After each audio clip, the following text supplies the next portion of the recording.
This week could very well be a week of confessions for me. I feel like I have a number of confessions to make. I'm going to go ahead and get one right out of the way. All right? I want to get ahead of it so that there's no judgment later. We'll get all the judgment right out of the way. Hold on. What? So, is that Starfire? That's Starfire. That's a Mattel 6-inch Starfire. May I? You may. So it's a Barbie. Look. What would your dad say? No. He, as much as he says about anything else, I'm fucking sure. Well, let me ask you this question: What representation is this? Is it from a certain line or? It's DCUC Multiverse Mattel, so it's not from 6-inch line. Okay. And I think I'm going to partake in a few. Hold on one second. I don't know how far I'm diving in here. But I am going to dip my beak a bit. I need to figure out. I'm at a crossroads with Storm Collectibles and what I actually expect them to be able to accomplish. And I think I'm going to start collecting Storm Collectibles and treat them more like play arts than like action figures. Where I'm less trying to build a shelf and and I'm more like, look, I love these characters. This company makes good-looking versions of them. Here it is. Makes sense. So I got that out of the way. I have more on the way. I'm going to build these because I'm paying late tax, and some of them I'm making out because they're not worth a fuck. Right? So you're getting in another line. Yes. So that's Mattel. Yes. From how long ago? Years. Up to years and years and years, and then up to a couple of years ago, I think. It was around the time of Justice League, the movie, that they stopped. Shortly thereafter, like it was in that ballpark. When we started hearing that they lost the license and McFarlane was picking it up. Yeah, they started doing some wild shit right when that happened. Yeah. They were throwing out some crazy, crazy stuff. So I've been giving this a lot of thought. And some of it, to be honest, is that I don't feel like DC has a big enough presence in my main room. And the other part is that I really would like to do a Batcave diorama. Yeah. So we're gonna. How much shelf space are you gonna? Like 1 billion. I'm not shelf sure. Is not like big enough. Yeah, but I'm working on it. I'm working on me. But I'm building by teams, and I'm just doing it casually as it happens. So like, I'm going to start with the Titans because we're watching Titans. Start with the Titans, and then I'm move on to something else. Speaking while we're on the subject of DC, Mattel, McFarlane, I watched an interview with Todd McFarlane and Shartimus Prime at Toy Fair last year. What the fuck? Yeah. And Todd McFarlane is a fucking loony. He's a lunatic. He's been a lunatic for a while. Yeah, but you're right, for a while. But like but I never realized how much he doesn't get it until watching this interview. He's on another planet. I mean, he's literally in his own little world. Is it like the other guy with the beard? Oh, no. Nobody's that far. Is he stepping Alan up? Moore. Yeah, Alan Moore. No. He's heading that way. Clean shaven. He's got a long way to go to match that. The beard is a metaphor for the level of lunacy in that particular circumstance. Let me tell you this story. Shartimus is making an argument, and a valid one. Okay. And I'm not anti-Shartimus. I don't know that much about him. His content is like his content, like the way that he presents himself, doesn't resonate with me. Mm-hmm. But I don't like hate the guy or dislike him or anything. I'm just like, yeah. I watched a couple of videos several years ago. Yeah, and I've watched some of his too, just because collecting Transformers. Yep. Just to get an idea of what it was, right? Yep. Especially like because he does a lot of statues and odd little PVC stuff that you wouldn't necessarily get an opportunity to look at. So, cool. I can't stand that dude. Fair enough. Multiple reasons. Fair enough. I'm guessing you don't want to go in on it. I don't. Cool. Okay. I guess I haven't seen enough. Yeah. It really has nothing to do with this channel other than what's up, guys. I hate that shit. But he's done some really shady shit behind the scenes I won't get into. Gotcha. So I say that to say this. he says to McFarlane, he's like, a lot of people have been collecting these DC figures for years, and you've just heightened them by 1 inch. Do you think it would be nice to make a figure that was in scale with the figures that people have been collecting for years so they could kind of swap parts out if they wanted to swap pieces, add on to, that kind of stuff? Super logical point. McFarlane's like, no. They're going to complain about me giving them more plastic for a lower price? And he's like, well, that's not the point. Now, hang on. I always thought those DC figures were a little bit taller than a Marvel Legends figure. Correct. Like that one even. Correct. But they still don't scale No. So like this, I don't know. We have a Legends close by. They might be a little bit taller. It's going to be taller than a Figure Arts. But I always thought they were taller because I know like we have a couple. Like I know Charlie's got a Batgirl that's from that line, and she seems to be huge compared to the Marvel Legends. Well, these are shorter than the McFarlane ones. Hey, Joe, grab that Black Series. That's close enough. Yeah, the girl. Jaina. Yeah, there you go. And Starfire's a large character. She is. I mean, just look at the whole frame of the figure. It is a bigger figure. Huge bitch. It's a big, but the bigger McFarlane figure. ones are even bigger, right? So like the McFarlane ones are bigger than this. So he's making a decent point. Yeah. Right? And then McFarlane says, "Well, no, you're going to get more plastic at the same price with me. Why would you complain about that?" But that's not the point. I know that, Joe. He doesn't get it. You know that, Joe. But he does not get it. So then he doesn't collect stuff, obviously. So Sharma says, "Okay, fine. I guess I get that. Are you suggesting that collectors just start a new shelf for your stuff? Just move on to a different territory and start a new space?" And he's like, "No, who cares? Nobody cares." He's like, "You could have Spider-Man and Hulk on one shelf. They're the different scale." And you can see in Sharma's face that he's trying to figure out how to tell him that he's wrong. And he's like, "Well, they're a different size, right? Like not a different scale." And he's like, "Right." I'm like, this guy dude is out of his mind. But that's why. Well, he doesn't collect stuff, obviously. That's the thing. Correct. And that's why when Batgirl ends up being taller than Batman now, I'm like, oh, I get it. He doesn't give a shit. Like it's not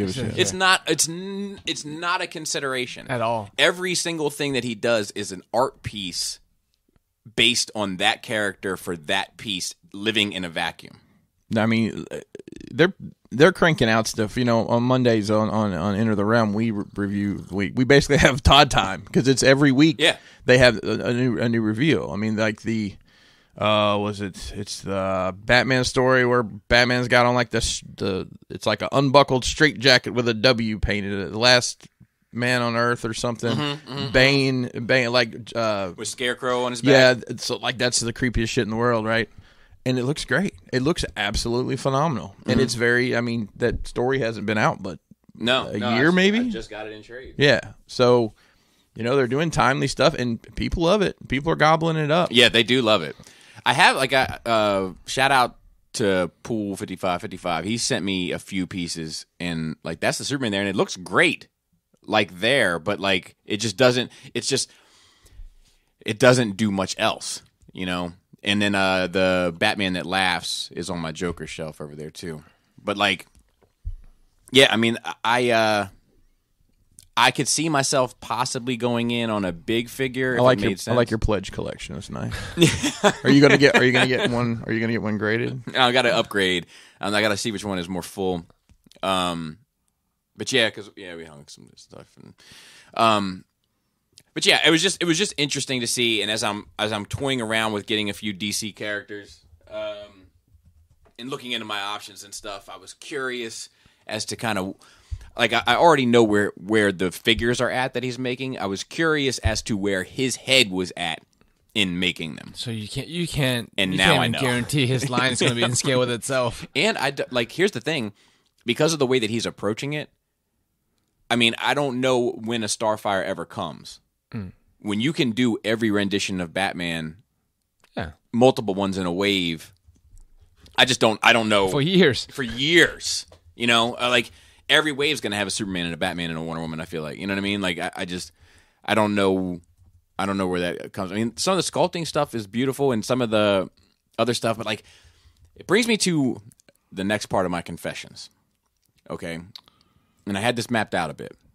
So I want to start a new show, not a weekly show, not a monthly show, no sort of schedule. Like your regular collectors. Yes. And what I want to do is I want to talk to one person on that show for as long as it takes that's a subject matter expert on one specific line. And just walk me through it. Make me have a better understanding of it. I would probably do it. I don't know. But like, Whenever you can get the person. Correct. And if that person, can hold a conversation, with another human being that's a land dwelling mammal. Wow. Then that would help too. But like I could get you on to do Mighty Morphin Power Rangers. Or Sure. But just to be like, look, and then like here's when a big leap was made for them, and and it changed. Like I could do it with Black Series. When they went from the ball hinge to the double ball peg, and little advancements that moved a line, way forward.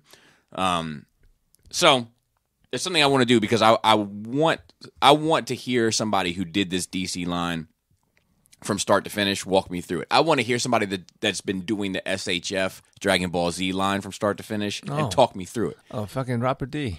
Yeah, is the shelf. That's a toxic community right there. I'm right, serious. right. The Dragon No, Ball I know. It's like nasty. But that's what I'm saying. I want to hear. I want to hear all sides of the. You know what I mean? And then just document that and move on. You know what I mean? Like I think that would be an interesting thing to do. And I want to be more knowledgeable about some of this stuff that I'm not interested in. Okay. Like I'm not interested in buying it. I'm interested in it culturally, I guess, almost like, what it was like. So Joe, you arrived first. Chris, how was your nerd week? It was good.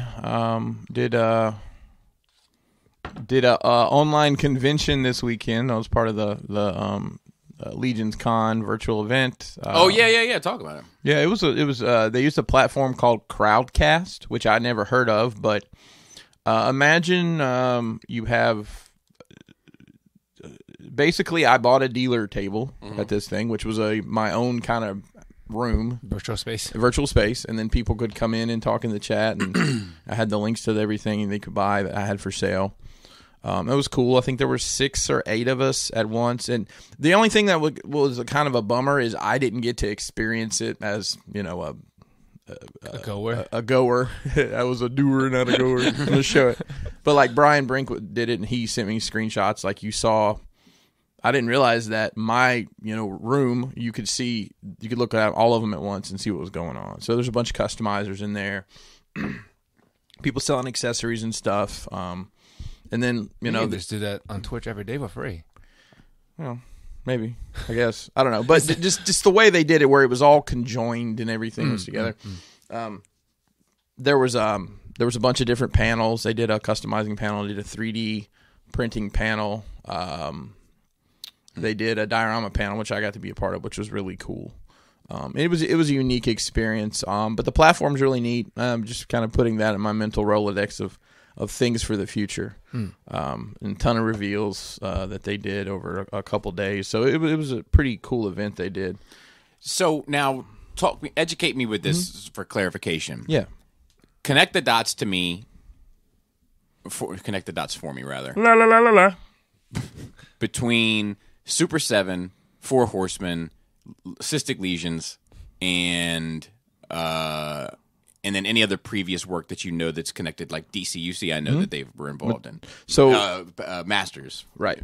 So 4 Horsemen Studios is a design studio.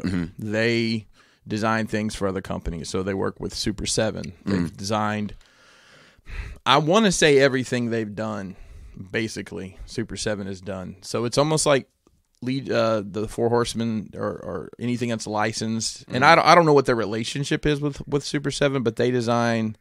I don't know if they do the reaction little 5-point stuff, but they do all the Disney stuff that's come out. They're designing that. They're doing the Master stuff, the Thundercat stuff, the wrestling stuff. They're designing even.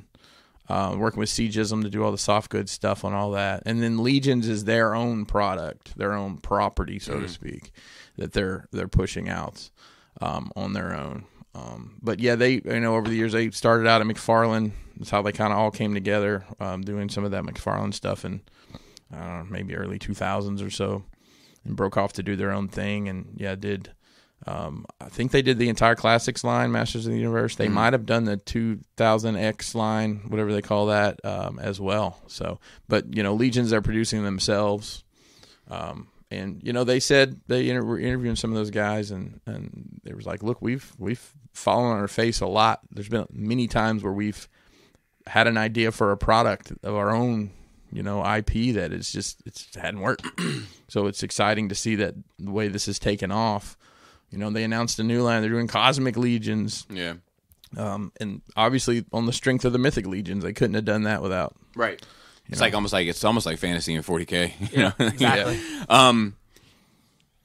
Do you think I'm becoming more and more familiar? Mm-hmm.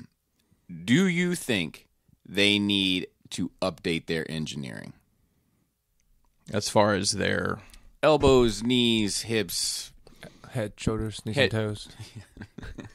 for what they're doing? I'm not necessarily sure you need heavy articulation. And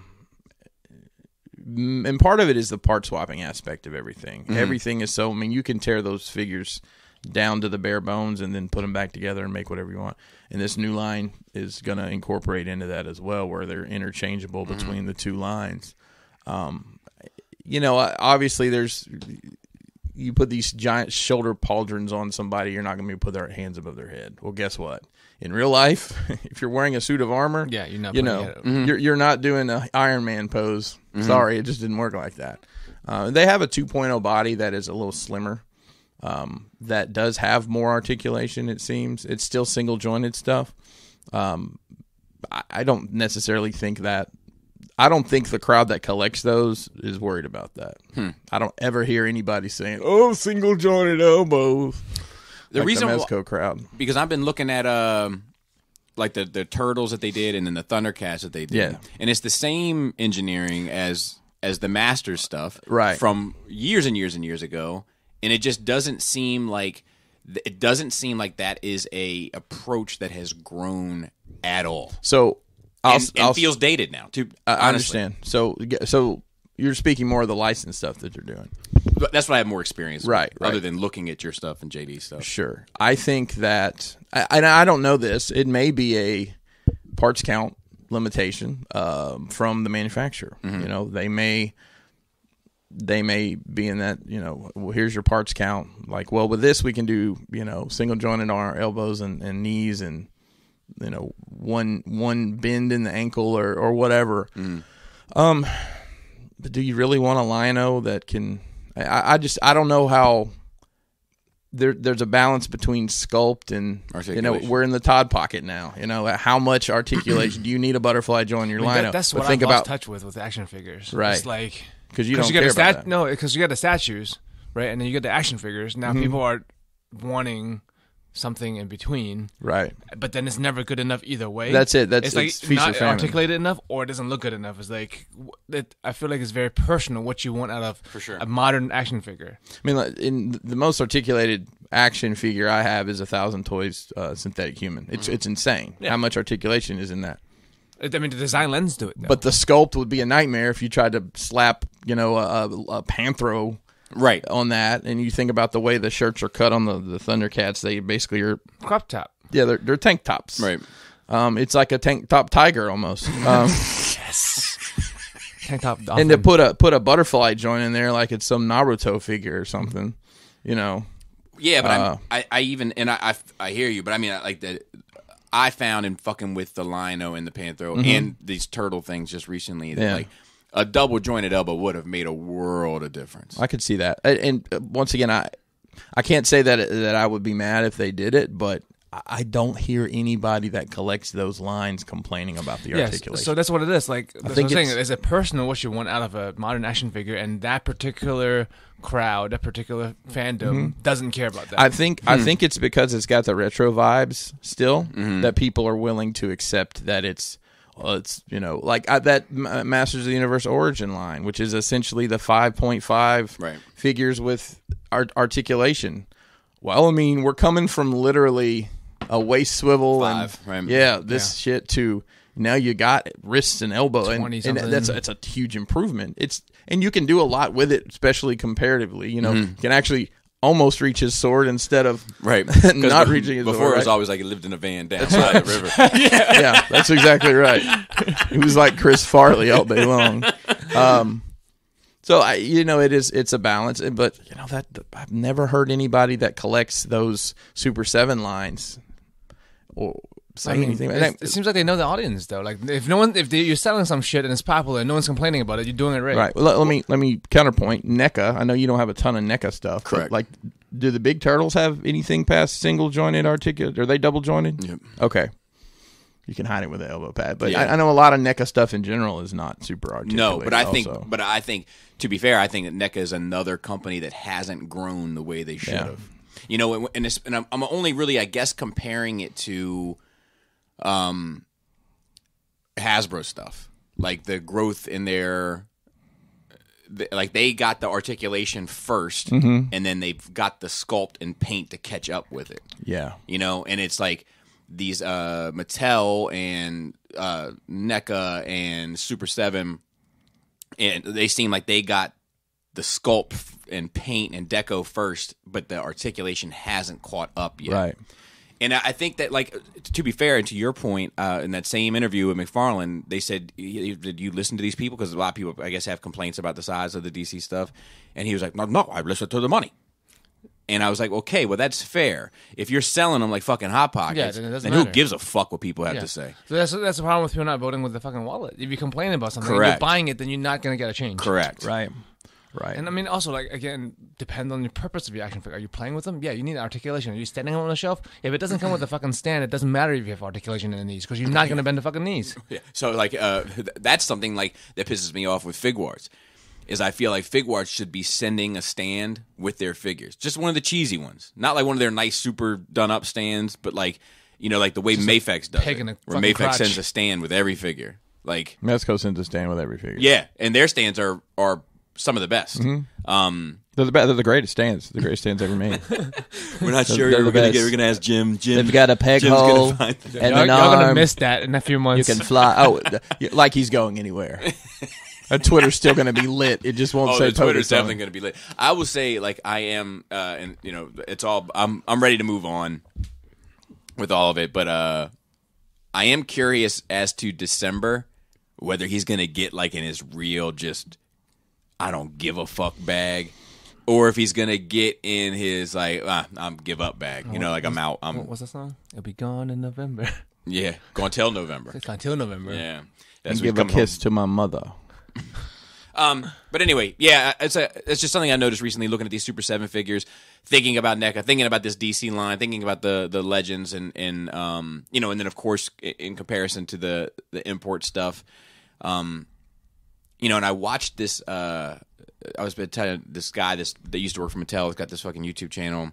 His numbers are fucking on their way out of here, but he had this one conversation that he did talking about import figures versus domestic figures, and you know, people wanting, you know, that they're not even the same thing, and talking about why they're not the same thing. Correct. But he was like, but some of the stuff that he was talking about, he was selling himself short, and like because like he's like, you know, but he's thinking of it from a different place, right? But he's like, you know, like we're never gonna get these head sculpts to where, you know, theirs are, and it's like, well, there's some Hasbro head sculpts that give the Figuarts ones a run for their money. The paint doesn't, and even then, sometimes it doesn't. I will tell you, like, the last several Figuarts things that I've looked at, like the digital paint sculpt, it's like, I think Hasbro's are better. I think Hasbro took that technology and stepped it up, and I don't think Figuarts has changed that since they integrated that however many years ago. I have an issue with both, and I think I agree. I think it's a case-by-case basis for me. So sometimes I'm like, they got them, and sometimes I'm like, okay, it's still Hasbro versus Figuarts. But like the Figuarts ones, you can always still see every fucking dot in the matrix. You know what I mean? Yeah. Where the Hasbro ones always look like they just ran a mile and like somebody just needs to dry off their face. You know what I mean? Like they always look wet, like they just put lotion on. It's a DPI, son. Yeah. So like it's just they both have like one distinct feature about them that's kind of off-putting, and it's just a matter of which one looks less offensive per unit, you know? Right. Speaking of import figures, I've completely given up on Mafex. Like, I canceled all my Mafex pre-orders. I'm done with them. On the strength of still burn from the Cyclops, or was it Spider-Man? It was a Spider-Man, which, you know, I got it repaired enough, but it's shit like this. So this is let me turn my brightness up so you guys see. This is the Michael Jordan figure. Oh, and I saw the stitching. Yeah, I mean, look at that. Look at that. It's not stitching. It's just cut. But they did such a poor job cutting it. I mean, and it isn't even stitched. It's just cut. It's not welded or anything. And I just... It's because they don't have a laser to cut it with. Well, maybe not. But I'm just exhausted by the whole process. I mean, I'm in the you process said that several years ago. I mean, you went back on your words, but like you... Yeah, well, because they got better. In all fairness, now this is soft goods. I know it's still soft goods, but it's still an issue with this same company. So I'm done. I'm done with Mafex. I don't blame you for that. I just got SH Figuarts 89 Batman, and like it looks good. And one thing they did is like there's no articulation in the head. Okay, And I'm like, perfect. Yep. When have you ever seen him turn his fucking head in the show? He doesn't. It's like he's got one of those like collars on, like he got in a bad car wreck. It's like Batman. Yeah. So I'll tell you. But the cape on that thing, real quick, just the cape on that thing is like it's like they're going for that leather material, but it doesn't quite work, and it looks poofy and it looks off. And I think the only way I'm going to be able to salvage it, one thing cool that they did is they have handles inside the cape that he can reach up and hold and keep the cape do the thing. out. That's cool. Yeah. But I mean, that's probably how he's going to have to be because it looks a little silly otherwise, you know? Yeah, that's such a crazy design. Mezco's got one coming out too. I think they're doing the movable eyes in it.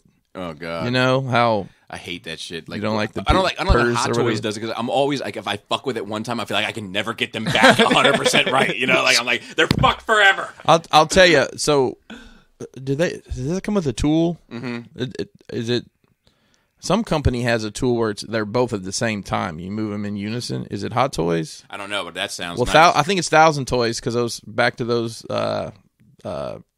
synthetic humans. They have those movable eyes, and I think theirs is just like a little bracket piece. Yeah, that's cool. I like the way Gundam like Zaku's do it. Their eye movement is attached to the neck movement, which makes sense because if you look to the left, like if you turn the head to the left, it slightly looks left more and more and more. Oh, and same okay. with up and down. So like that's naturally how you would look anyway. You don't usually look. You put your head to the right and look to the left. Right. So I like that. Unless you catch Flash moving out the corner of your eye. That's right, and you don't know what's going on. Dude, that's one of the best shits ever. And I love there's like that meme that went around with the little goose. It had like a goose head, and the goose was like this, and it had Superman right underneath it catching Flash, and it was like when you catch a duck moving a little bit slower than you.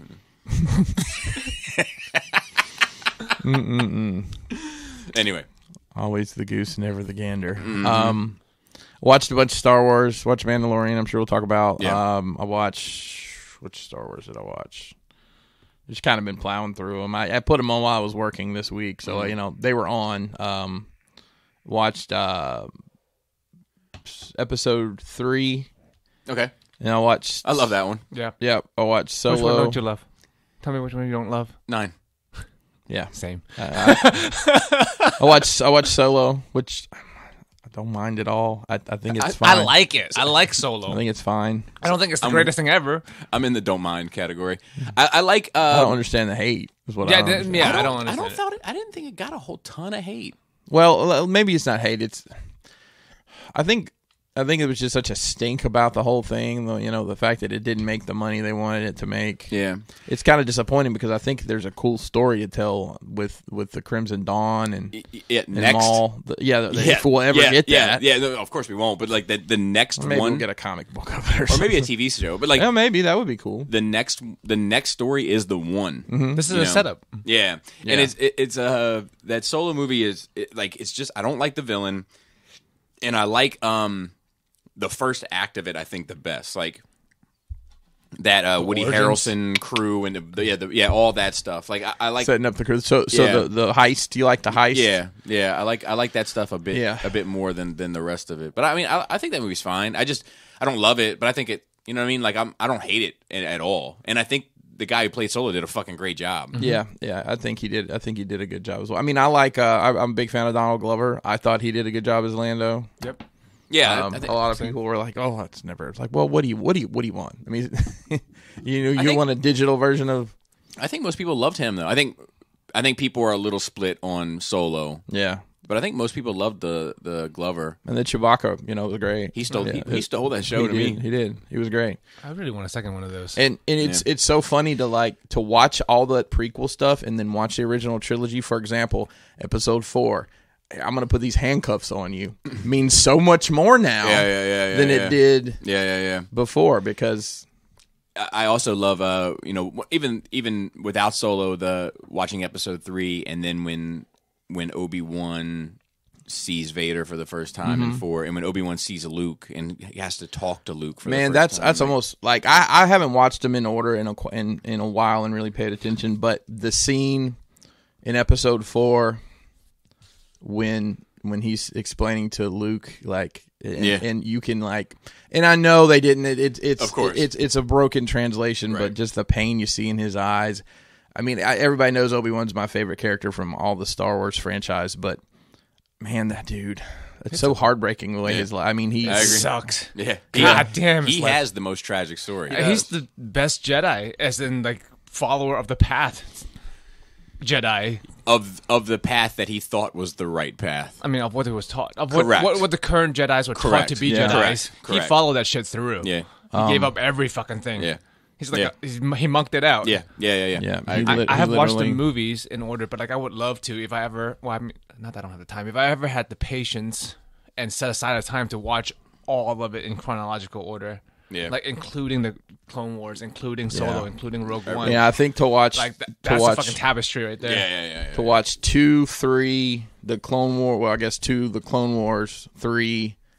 And Episode 4, bang, bang, bang. That would be some powerful shit, man. That's encompassing that story.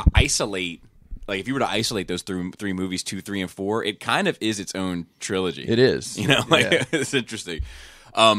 I was gonna say something else about Solo and I'll tell you another thing that fucked up that movie in terms of sales. First of all, the rollout was fucking trash. Yeah, it was awful. There's people that didn't know it was out. Did not. They waited to the last fucking second to show a trailer because they treat Star Wars reveals like their fucking daughter's virginity, and they just are scared to put anything out. It went up against fucking Deadpool. It went up against fucking Infinity War. It's just it was in a bad pocket. It was in a bad spot, and they didn't hype it. And it might have also been some fatigue.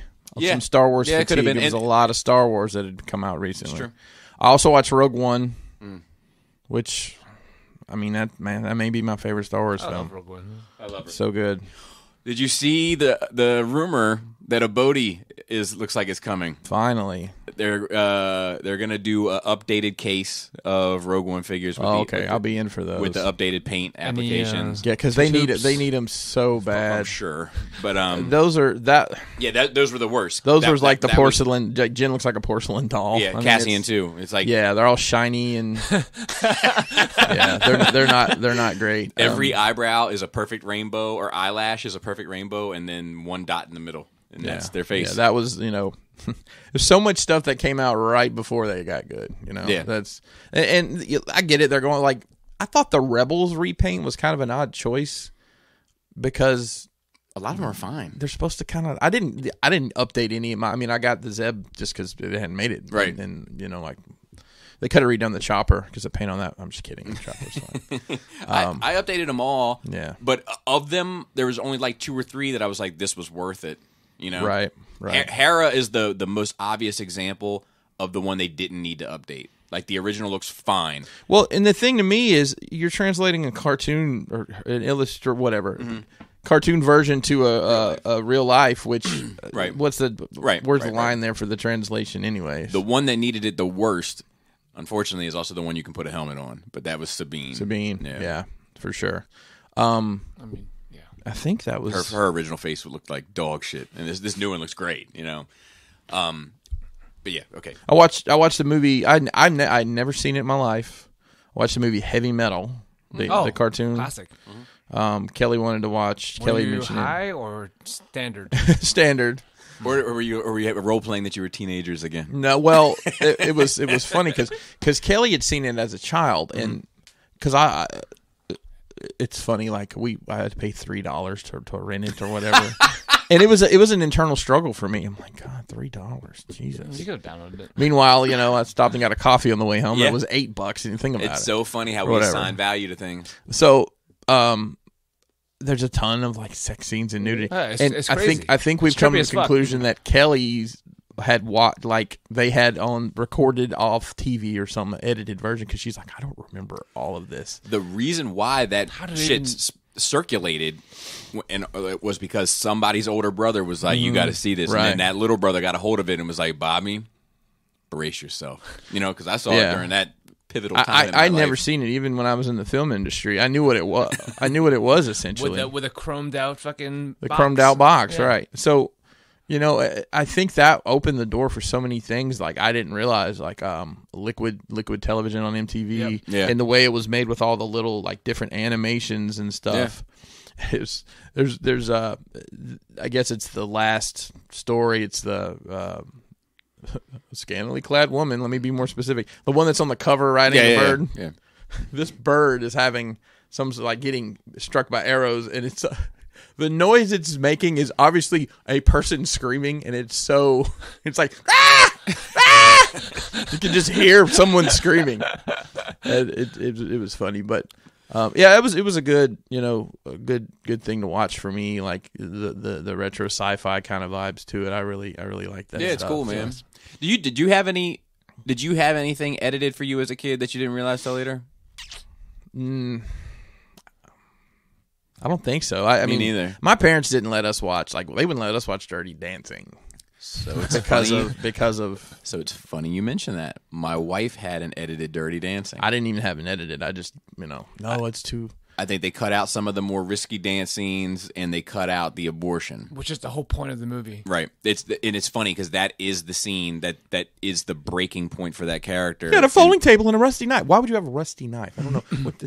Did you bring the folding table with you? I'll tell you what, man. I haven't watched that movie in forever, but the last time I watched it, I was in my 30s. So it was relatively recently, and that father's acting when she has to thank him and also apologize, and just that look that he gives her.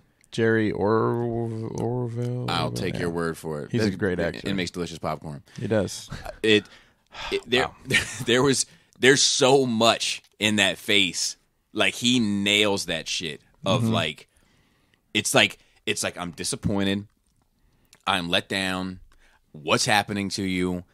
Like this is how far I will also go for you. Look what you've made me do as a result of my love for you. Like there's so much in that face. It's really well done. I watched it either early this year or late last year. Did you have hungry eyes when you watched it? Always. No, I think it's a great movie. It's like, fuck yeah, dude. Yeah, awesome. And then soundtrack. there was the. Oh yeah, it's great. The soundtrack, almost start to finish. It is. She's like the wind. Yeah, dude. That is. I did not know it was Patrick Swayze. Blum, blum, blum, blum, That's crazy. That it was him. I didn't know that until we watched that. The movies that made this show.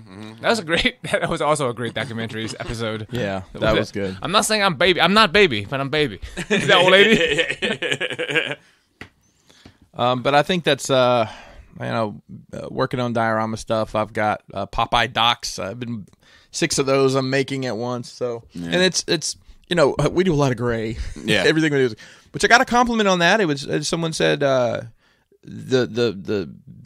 even tones of everything you do, it makes it very easy for lighting, for photography and everything, which I get that. It also I think with the more complicated that they're getting and the more kind of visually intricate that they're becoming, that gray, I think you could get away with brown too, but like that flat kind of medium tone doesn't, even with the intricacies that are being added, still allows the figures to be seen. And that's something I do keep in mind is like, look, I understand that I can go balls out on this stuff, but this is set dressing for your action figures. If you want to collect this stuff as art, then that's great, and I appreciate that. But we're not making it for that at that the moment we're not making it for art. Yeah, I appreciate people who do buy. I know Matt B bought 2 of my doorways because he wanted one for his toy room and he wanted another one for his office. So he put one in his office, and I was like, well, that's really cool. That you did that. Yeah, but the Popeye docs, it's a lot more like there's a lot of more colors you probably wouldn't think, but like I'm doing gray to start, but then there's brown, there's greens, there's like aquamarine in there. You're pulling out all those kind of rusty sea colors, so it's kind of been nice. And it's a lot of work. Like I probably spent 3 hours yesterday cutting wooden dowels and hot gluing rope and spinning it around. I made like 18 of those, and it's just some little meticulous stuff that it's labor intensive. It is labor intensive, but I hadn't done anything. So because we most of what we do is just so big, so to speak, just bang bang bang, knock it out. It was nice to kind of sit there and have a little bit of minutia to get into with it. So variety, spice of life. It is cinnamon especially. But I guess that'll do it for me then. Copy. Yosef. Secret of Ariadne is the anime movie we watched for anime night. Another a Ghibli movie I've never seen. They made an anime about the abominable snowman? No. Secret of the Yeti? Of Ariadne. Oh. Ariadne is actually the opposite. It's a tiny person. A very, very tiny, fairy-sized person. Also with no magic powers. Less interesting. All right. They're just really tiny people. Dude, that one from the Rudolph movie is still the best. He's like big and dumb and doofy. Oh.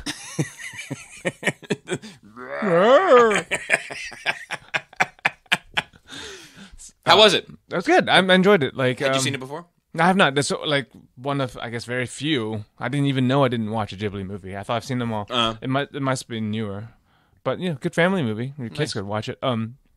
What the ending, right? So usually things story-wise are wrapped up in a nice bow, right? But this movie ended the arc, right? The story is complete, but then it's like you don't get to know what happens next. So you don't know what happens to these people's lives next. Right. And I'm like, why do I feel like I need to know that? Because I think it's the happily ever after thing. There's no happily ever after. Like this conflict is resolved, and then they're moving on. And I was like, well, I want to know what happens. Be careful, because then you can get episode 9. Yeah, sometimes you don't want it. Sometimes it's not what you want it to be. Like, I don't know if it's like I said, because that's how I view 8. Is Yeah, the conflict resolved, and I don't know what happened to them afterward. you just They went off into space. She had all that she needed, and that's it. and that's it. Some heavy reading was in her future. She had a whole drawer full of books. They weren't page turners. headcanon. I mean, that's been stuff that's been like that. I mean, like, people feel that way about the Matrix. A lot of people like the Matrix, first Matrix, and they just ignore 2 and 3. I'm for the most part, I just pretend the second 2 don't exist. Do we need anything after Terminator 2? I don't think so. Do we need anything after? I haven't watched Dark Salvation yet. Well, I mean, I haven't watched the newest one, the Terminator that came out last year. I think I did. I started and I couldn't get into it. I mean, I watched probably 20 minutes and I'm like, it's not good. And I was even like, it was going to be background noise, but I'm like, I don't know if I care enough about this to pay attention enough to know what's going on. I could probably just hear shit blowing up and I'll be back and things like that, and Linda Hamilton talking about things. But Linda needs you to smoke 2 packs of Marlboros with the filters broke off before you say these lines. And not to say that there hasn't been things of quality, but do I need anything after Aliens? I mean, I like Prometheus. I like Prometheus too. I'm not sure if I need it. I like the prequel stuff, but I can't tell you I need Alien 3 or Alien 4 or because certainly not that AVP stuff. Yeah, and I don't even count that as part of the Aliens franchise. I put that with Predator. Episode 9. Well, maybe.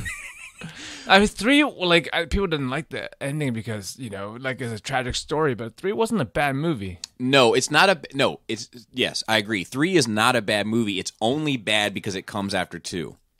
Yeah. But there's some, like, I told you, like, this guy, Chucky O, that I know is, like, a huge alien nerd. Like, he's into, like, microbiology and aliens. You know what I mean? Like makes sense. Like that's the type of shit he's into. Like he's not really super into this stuff, but he's like, aliens is my shit. And he's read like all the novels and everything, and like some of the novels are great. Some of the places that they go, just kind of thematically, is like that's the next logical step for this. Like that's the movies we should be getting. I don't understand why they haven't put, because I was reading novels since I was like in middle school. Yeah, they've been great novels, but none of the movies go I should there. try to get him on here and talk about it. He's a wordy motherfucker, so I gotta put caps on him. Like he's the type of dude that like he doesn't work in a lab. But he should. Like, he chose the wrong occupation. But, like, I'll say to him sometimes, like, when I've hung out, I'm like, because he gets into everything, microbiology. So he's also got into, like, brewing and yeast and all this kind of stuff. And like, I'll be like, Chucky O. Vagina yeast bread? Nope. I'm really interested in what's going on with your brewing stuff. I'm going to start this pot of coffee. When this pot of coffee is finished, so is your update. That's right. You know, like I gotta let him Choose know your what words time. wisely. Yeah. You got an 8-minute percolate here, dog. Sometimes I'll see like on Facebook he went on some like ruck bag, this thing. You never read about this? Rucksack? Yeah, I guess so. Like they Backpack through. it has to be a certain amount of weight, and you walk for so Oh. many miles and all this shit. It's a thing, right? You probably got a number taped to your chest or whatever these fucking people. So like I'll be like, I am curious about it. Like how was it? How was the day? You know, It's like a one of those warrior dash things, but you're all Yes. geared up. Yes. Is that it? Yes. Okay. And I'm like, So it's like being in the army, it's like it's like going. army life. You know that guy that 127 hours. The guy who lost his hand in the crack. Yeah. Aaron Ralston, something like that. I'll believe it. It's that, except like DC. like you get dressed like you're going on that mission, but instead you're like walking so many blocks and you have to stop at so many monuments, and they do one in Philly, and doesn't matter. Long story short, I'll be like, I want to know how it was, but I'm not all that interested. And he gives me a lot. He gives you a big bang for your buck on question and answer time. So I'll be like, Chucky O, I want to know how the ruck pack walk was, and I need you to do it in 12 words or less. But he kind of enjoys the puzzle aspect of it because he's that type of nerd. So you'll see him like, good time, saw lots of interesting things with good people. It's feast or famine, right? Feast or famine. Perfect. Yeah. Anyway, continue. I'm sorry. No, so it's nice. It's like at the end of before the end of the movie, we're like, oh, we this big event is happening next week, and then we don't know, and we don't know if it's going to turn out good or bad, and then the movie ends. It's like, wait, what happened to the event? But that event has nothing to do with the story. There's a So it's like a little slice of life. They took this chunk out of this person's life, and revealed it to you. This is what happens, Right. and then you just peace out. yeah. There's like a Different kind of storytelling. The open-ended ending. That shit is like dough. Like you've got to make sure all the ingredients are right to pull that off. Yes, like yes. there's an art to that shit. You have to proof it. Yeah. Spray the water. Like I mean, like, That was crazy shit. Yeah, I've never right? seen that done before. there's an art to it, and like if you don't, because it has to be satisfying Yes. and open and want you to not be frustrated, but instead engage in conversation about where it goes. Because more often than not, you're just frustrated. It's like, well, Right. why did you even start telling me half a story? right. And then like other ones make you like K-Pax. At the end, it's like, well, is he an alien or is he a crazy person? No Country for Old Men is like the first one that pops in my head. It's like I'm good with that. Like I'm good with the way that ends. Like I'd rather talk about that. What about than- Soprano? So that one is not that. Yeah, it's just like cut. Did you guys watch that live? The Sopranos. ending? yeah. I didn't watch any Sopranos. I just Okay. know of it. What was the room? Were you with a group of people, or you? Yeah. What was the room's?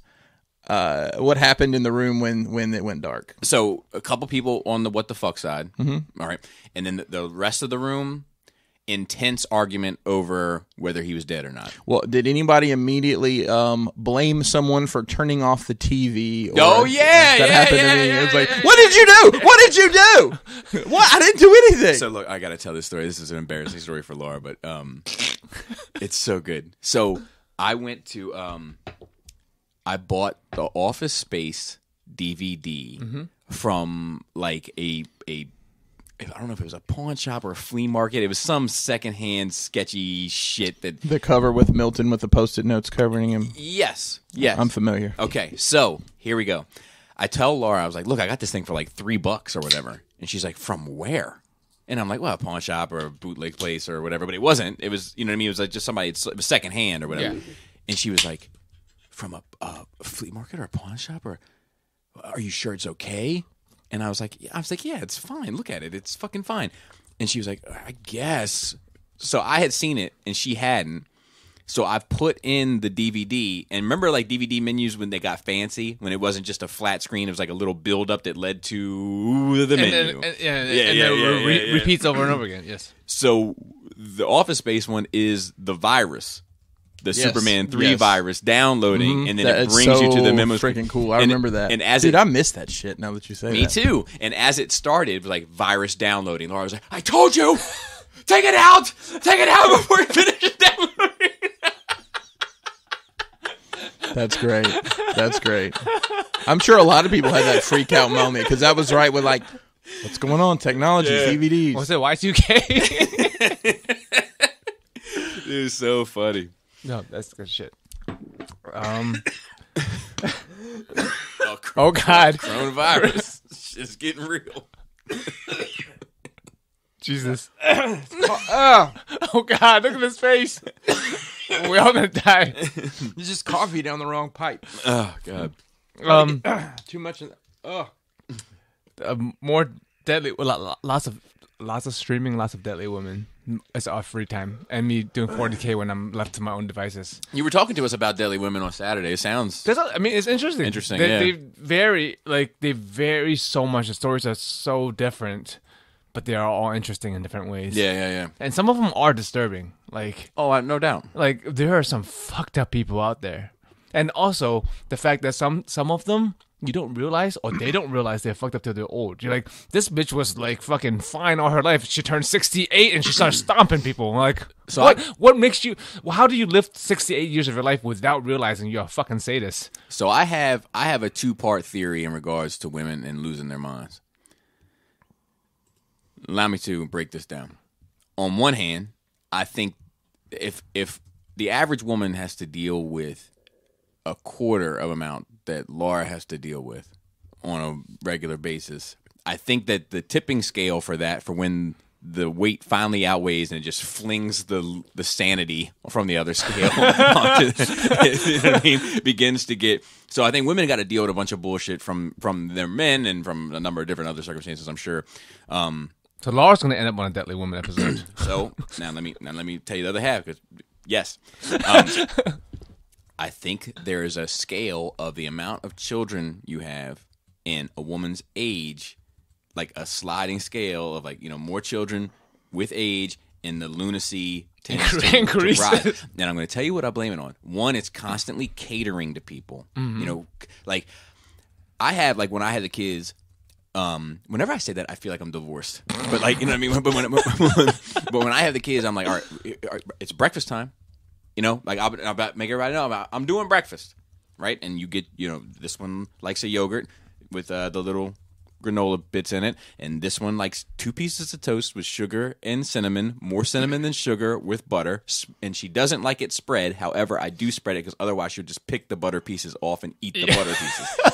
And then Jaina likes a bagel, toasted with butter. So like I'm down to help all 3 of you accomplish this goal. But after I'm done, that's it. You don't get to ask me for next breakfast. So you ain't hobbits. No second breakfast? No, 11sies? Yeah. I'll cut you off. And if you don't come down for breakfast, kitchen's closed.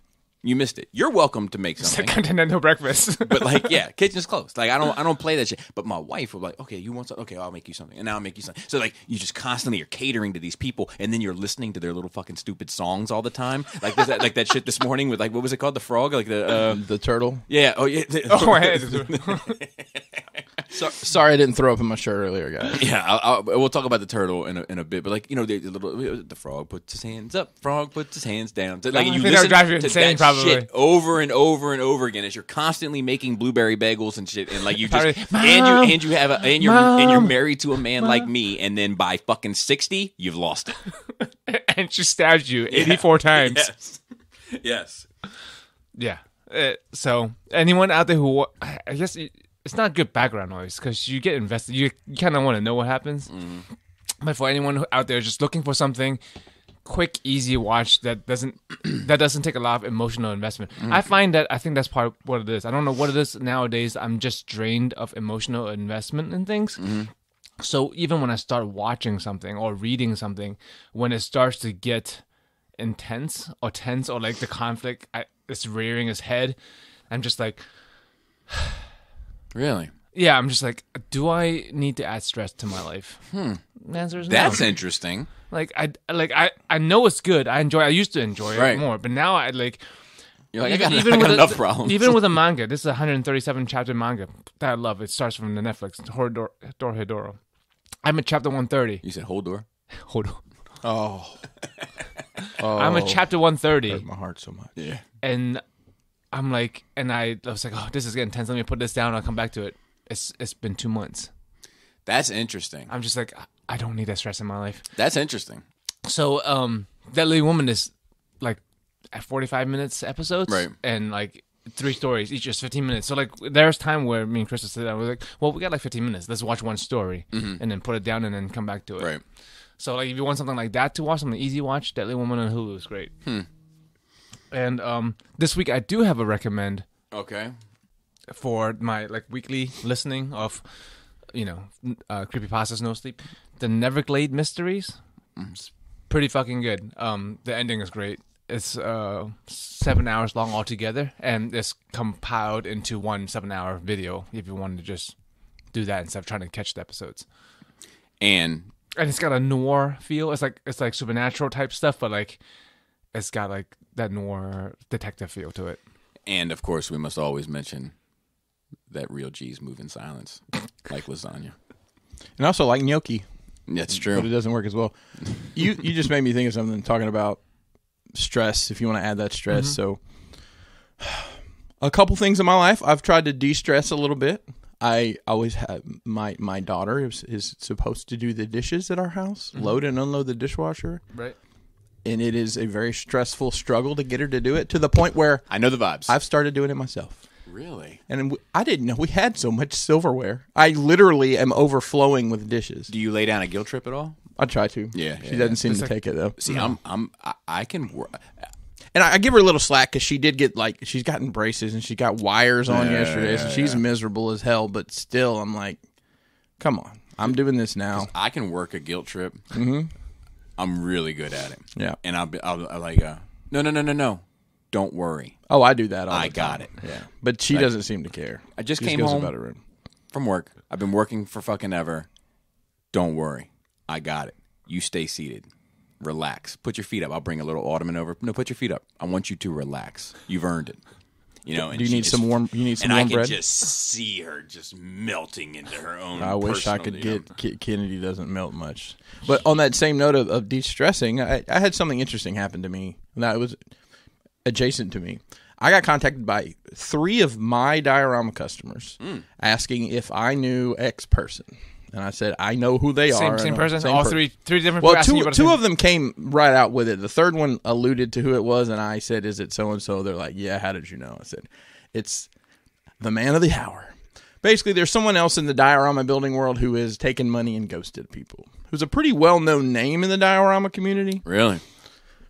Yeah, so... I mean, that's the problem of doing private business, right? There was the Frenzy Rumble, that guy, wasn't he doing that? He was really good at what he does, the customizer transformer, but he did that to people. I haven't heard anything from that guy. That was a while ago. Years ago. I met him at OmegaCon. Do you remember that? No, that was before my time. OmegaCon? It was kind of like a American predecessor to TFCon a bit. Like it was like never heard of it. A toy focused, heavily Transformers inspired thing. It was in Philly, I believe.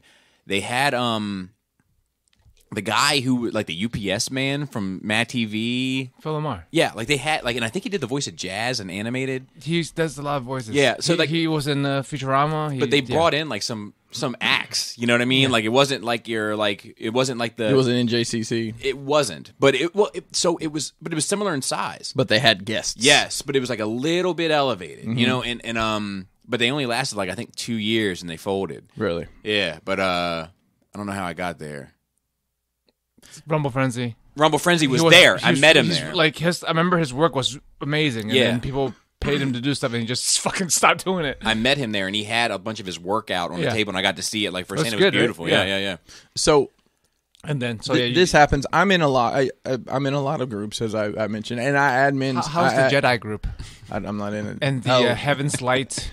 Well, I don't think I ever got put in Heaven's Light, and whatever that They was. rejected you. Yeah, I've gone through and cleaned up a lot of that, but I end up as a moderator and admin in a lot of stuff. Just and I decided I cut ties with a couple of them yesterday, and just like, listen, nothing to do with anybody here. Just simplify my life, because it's like I don't need all that in my life. And one of them is the diorama group I'm in. This person's also an admin in that diorama group, and I'm like, I'm gonna distance myself. I'll tell you what I saw. That the diorama group in particular is a post approval group. So a moderator, an admin has to approve everything. And one of the people who messaged me had attempted to post. Oh, a complaint. I hate to do this, but this person hate to say it. has the normal scammer call out that you probably you see. Yes, I'm yes. sure you Yeah, see in yeah, 40K groups Yep. and whatever. So, the person in question denied the post. So I'm like, that's suspicious. I said, you know what? Now, I talked to somebody else, and the other than myself and one other person that's on the admin team they're very cliquey, very together. I'm like, you know what? I'm gonna put some distance here. Starting to look like Mr. Green was definitely in the library with a wrench. So I departed. I said, hey, thank you for the opportunity. I'm gonna step down from this. Well, the guy who's in charge of the group, he messaged me. He's like, hey, did you get a message from about so-and-so today? I said, I got 3 messages. And turns out I got a 4th one later on. So he's like, what happened? And I told him. And then come to find out, this is not the first time this has happened. And this guy in charge has kind of stepped in and kind of intermediated. Come to find out, the guy sent an email out to some people that said, I don't have your money. I'm having a ton of mental health issues right now. I'm not in a good place. I can't do the work. I don't have your money. I'm telling you to do a PayPal claim to get your money back.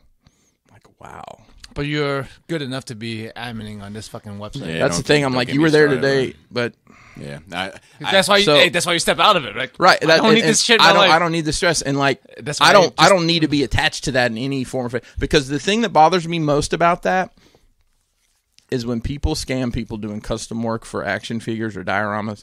It makes it harder for people to trust me to do my business. But you're going to keep your own reputation. That's right. I need to just space my reputation away from other people. Do you have a Crashbox page, right, on Facebook? I have a Facebook page. I have an Instagram page. You just need your own. People go through there and leave reviews. And that's right. 5-star everything. And my other thing I've been asking myself is, what's the return on this? Like if I'm moderating this group, I'm doing work. I'm exactly. And what do I get out of it? Yeah, that's the other thing. And part give of and take. Part of the reason I was helping that group is trying to grow my brand using this. Sure. And it sounds arrogant, but I don't need that anymore. I don't need that group. Which I mean, no, I don't think there's anything wrong with it. Like the only reason you stop is because now you're getting headaches from it. You're getting stressed. Like it is. There's no reason for you to deal with that, with the stress of it if you don't need to. If it was easy going, you'd probably still stick yeah, around. sure. Yeah. If that didn't happen, you wouldn't have canceled, right? Right. Yeah. Right. I mean, but the group just and this is probably in every hobby. It's this is a feedback group. I would post stuff sometimes, and it's almost like the better your stuff is, the more critiques you're going to get. But some guys like, oh, look, I drew a brick wall with a marker on a wall. Oh, good job. It's Congratulations. great. Nobody will say, dude, you're using the wrong material. This did it. It's like, I mean, because they're too far down. The like, there's no reason. There's like they're so far down that like they need to work themselves up before they can get some good critique. But there is some realness to that. Like I'll play devil's advocate to that for just a second. When Jaina brings me something, I'm usually like, look, this arm is off.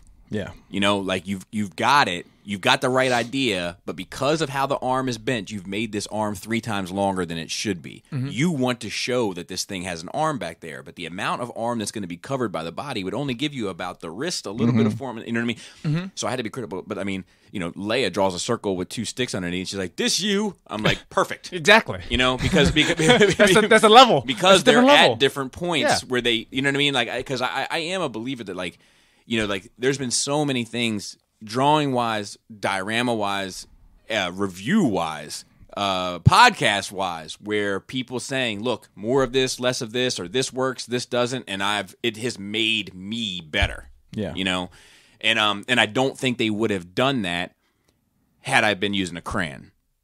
Yeah. That's true. I mean, You have to be at a certain level first Yeah. to warrant the time. Correct. But you know and then when you do get those criticisms from people, you know, in groups, you can obviously, if you're in the group, you can click on that person and it'll show you everything they've posted. I'm like, wow, your shit's trash.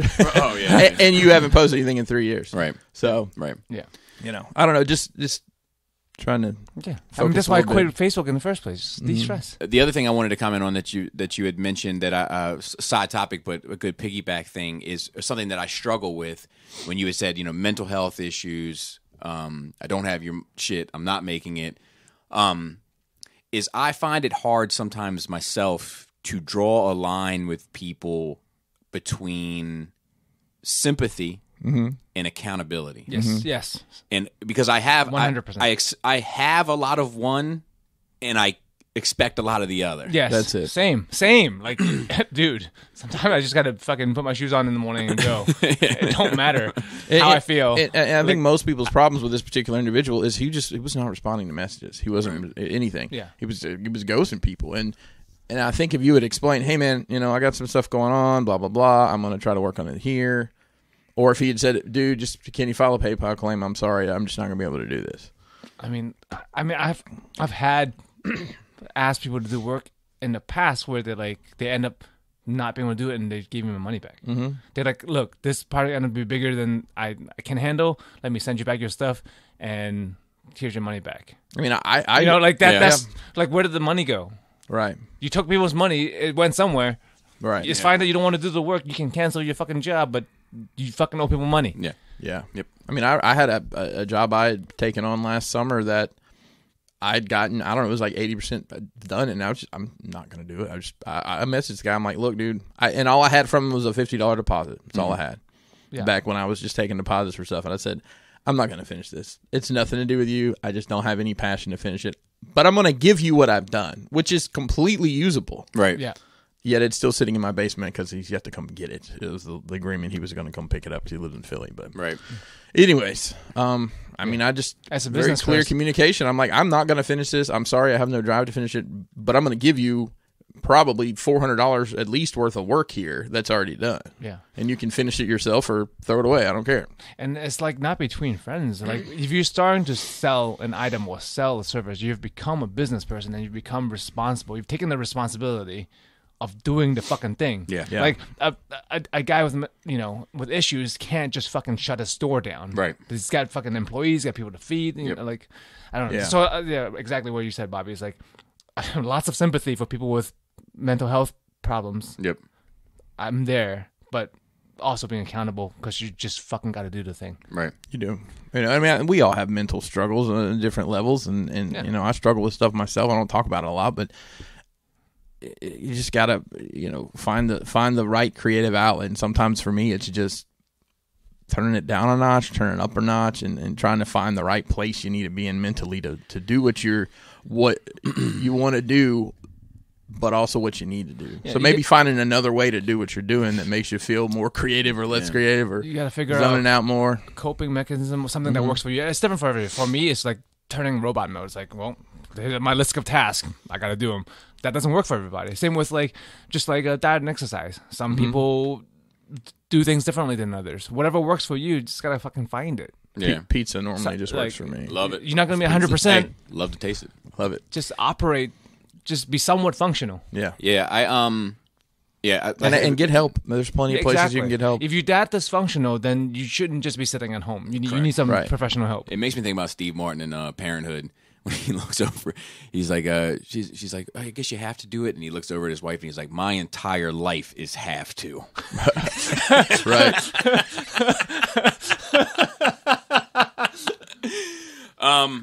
Continue, Joe. And that's it. Other than Sunday night. So Sunday night we had dinner together, our families, and like it was. I tell you, like one of the greatest nights of my year. It was good. So last time we were like, next time we have a get together. Bobby says, next time we get together, we're gonna do my sauce. And then this is the next time we got together, and he did his sauce. But when he said that was 8 months ago.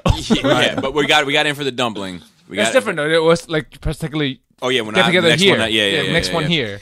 So like, but like, yeah, I miss those things, and like, I just feel like it's such a like a social gathering. Like I've never had any time at your house or any time with you guys at my house where I've been like, that was a bad time. Right. You know, I'm always like, that was a good time. I enjoyed myself. But there are like highlight moments of them. You know what I mean? And I was trying to think about it. Like, what is it that makes, one better than the other? And like, it's bread, for sure. It doesn't hurt. It doesn't hurt. But it's like a vibe, man. It's like I made this playlist for it that was like 80s pop soul. That had just had good energy. Like there was cooking going on. The cooking was good energy. It wasn't like you were just waiting for something or like, you know what I mean? It was like, I don't know. There's a lot to it, and everybody's mood was good. It was just like, and then the fucking food was good, and I think I put a little too much cayenne in the sauce. No, I don't think so. No. You put a little bit too much wine in my glass. I'll tell you that. Keep asking you like I shouldn't, but I say yeah. That was at least 3 times. That was a rough morning. The next morning. But yeah, man, that was fucking fantastic. And good conversation and laughs and no like like nothing about mezco or you know what I mean or broken statues. Yeah. It was just about like like regular shit. Like I don't know. Yeah. I was beaming. I would say it was fun to watch you and Laura interact in the kitchen because I mean truthfully I don't get in there like that at all. I mean me and Kelly are Kelly can cook. She can fuck some shit up, but I'm definitely not like protein bars for me. I mean I can make like grilled cheese sandwiches sometimes. Oh, that's fancy. Yeah. The problem that I don't get in the kitchen much. The problem I have with my wife in the kitchen, when I'm in there too. When I'm not in there, do what you feel, But like when I'm in there or anything else that we do that's like a project, is my wife is very easily distracted, and she likes to sign up for a lot of work. She's that type of person. She's like, yeah, give me that, and I can get that task done, and I can get that done. So at one point, she's supposed to be kind of like my sous chef. She's also supposed to be getting you a glass of wine. She's supposed to be making some alcoholic concoction for her, Kelly, and you as well. Yeah. Like there was like 4 different things going on, and I'm like, I need the pepper. Right. Right. Priority is the boiling pot, right? So yeah, it was great, man. It was great. I can't express it enough. And we got a ton of you posted on the Nerd Rage Facebook, and we got a ton of comments on that. And I love Robert's like, it's the driest Italian meal, and I commented back, Robert's over here with some dry ass FOMO. Yeah, because I'll tell you, Robert made his sauce, and when we went to Deep Creek, and it was the flavor was very good, but it was chunky monkey, and I'm just like, I'm not a chunky monkey sauce guy. Like we like salsa. We immersion blend our shit. Yeah, you know what I mean. And it's always a back and forth with him and I regardless. But and the cheesecake was crazy. Oh yeah, it was great. She's nuts. So been watching Titans still. Is that what's got you in this DC figure thing? So no, I'll tell you what it was. It was redoing this wall. Okay. And when I redid this wall, I got re-inspired. I wanted to read more comics. Because when it was a mess, I was like, you know what I mean? And then like I redid this wall right around the same time we got that Justice League Snyder Cut trailer. Right, like it was like all the components started just coming and even feeding me a bit. And plus, like I'm feeling a way about Star Wars right now. Transformers seems like it's like beep, beep, beep. I forget about that sometimes. Clear. here. Like yeah, you got me to like fucking bite the bullet on that goddamn Ventress statue after like looking at it for like a fucking year. I was like, hey, we're talking about Star Wars, and like, oh, you know what, that Ventress, and then we're talking about it. It's like, fucking bye. Joe and I actually had a pretty complicated discussion on Ventress and her sexiness. Yes. Well, that's just real quick. Did you see the Black Series? Did you get that ordered? Yeah, I got. What did you think about it in general? So here's the thing. I think it looks good. Mm-hmm. I have that custom by JD, right? So I'm not excited, right? But if I wasn't, I'd be fucking head over heels. I'm gonna call it the loincloth piece. The very it looks like it's like, well, she'll always stand up because it's a tripod. Because the way they've got it posed it doesn't look like it's flexible. It's just like standing there. Yeah, but I am excited to see chastity belt, and then Bad Batch, is coming. So like, cool. And I've got this diorama. Diorama I'm most excited about doing it, but I'm going to do the Battle of Christophsis. Chris Christopherson. Yes. It was like that planet that Clone Wars opened up on with like the broken down bridges and like the green crystals and everything. Like, and I've mapped it out, and it's going to be like my Clone Wars shelf. Nice. So I'm looking forward to that. I'm working on this other diorama, this Transformers thing that's like not fun, but I think it'll look nice. And I'm going to get in my background bag, which is kind of what I really like. What are you going to do when all these shelves are full? Are you just going to start over, tearing them apart? How long is it going to take them to finish these? No, are you planning on doing dioramas? No. But all, I mean, yeah, all that. But there's still a lot. He does two a week. But Joey does 2 a week. But like I said, I want to get a lot of the heavy lifting done, so I can just get the fine tuning little things. Like there's little projects I want to do. Like I want to get like little silver plaques made and put them underneath each shelf that like just says like Yavin. I know someone with a laser. yeah. Well, interesting. But like little stuff like that, like they just said Christophsis, like plaque. X-Men Gold, X-Men Blue, like just like little finishing touches. Sure. So watching Titans, still good, but I'm going through a dry spell with it. I'm gonna power through. I am in season 2, so I have completed a season of a show, which aside from Star Wars, I haven't been able to do in some time. So I have been enjoying it by choice too. Yeah, without anybody conversating about it. I mean, you wanted to. Yeah. You wanted to do it. Yeah. There's an item on eBay right now that I'm actively bidding on that I like. In the words of Hove, I will not lose. But I'm not going to put out what it is there because I don't want to draw any attention to it. Let me ask you guys eBay habits, or how do you? So you say you're actively bidding on it. So I'll tell you what I do. I have a sniper app on my phone that I've had forever that I put in what I want to pay, and with 5 seconds left, it drops the bid in for me. Huh? I like that. I might have to get the name to that app. I don't. Yeah, I don't fucking play around. So like, it's either buy now or best offer. If it's best offer, I would always try to offer something. Usually, even if it's a couple dollars, I'm going to give it to you. Or if I'm bidding, I look at the item. I don't care about the bids. What am I willing to pay for it? I put that money in, and if it passes, it passes. If it don't, then it was too much for me. So I will do that sometimes, especially with huge ticket items. Because if you start actively bidding, is when you like get fucking escalate. Yeah, no, I don't do that. I'm like, I'm willing to pay $50 for this. So every now and then I like to put the gloves on. I remember when I first started collecting Masterpiece Transformers a long time ago. MP10 was very expensive. It's before they did some of the re-releases, and I was going to pay $300 was my limit, and I would lose auctions like $302, $305. I said I am not paying more than $300 for it. Yeah. And then like I kept on losing it, and like a week later they're like, Hasbro Asia re-release. I'm like, $150. I'm like, thank God. And then since then it's been like 76 releases. Yeah. So like I got this one on. So my general thing is, I do a ton of watching. Yes, my watch list is full as fuck. Yeah, my watch list. I hate when it says you can't watch anything else. Oh, I haven't gotten that far yet. Oh my God, you'll be like you cannot watch anything else. You're looking at too many things. Yeah. Jay's verse. Are you familiar? Man, I was on the Peter Pan bus. You were putting Peter Pan up in your room. Y'all fucking with whom? Whom? You dropped the whom on him.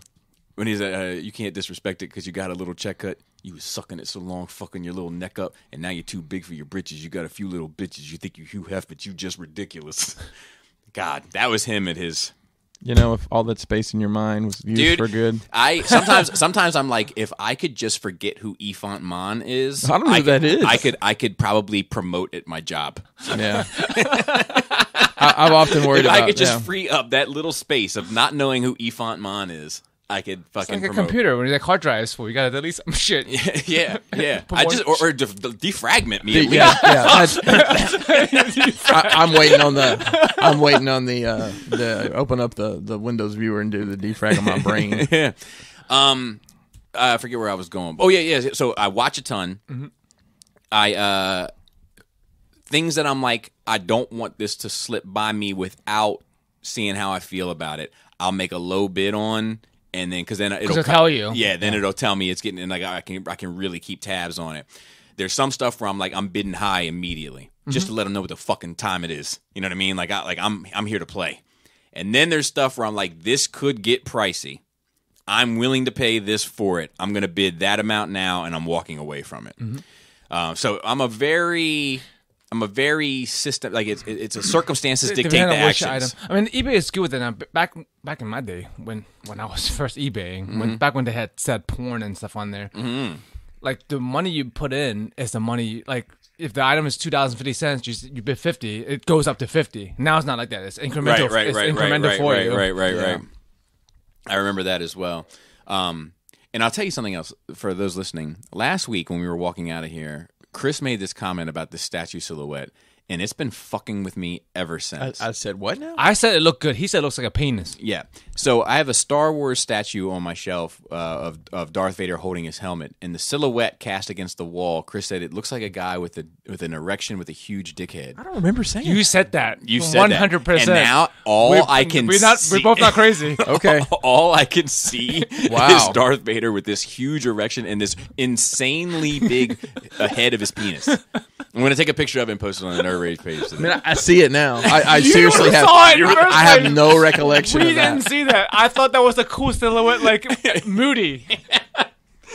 Let's see what else. Because I It wasn't Dante that said it.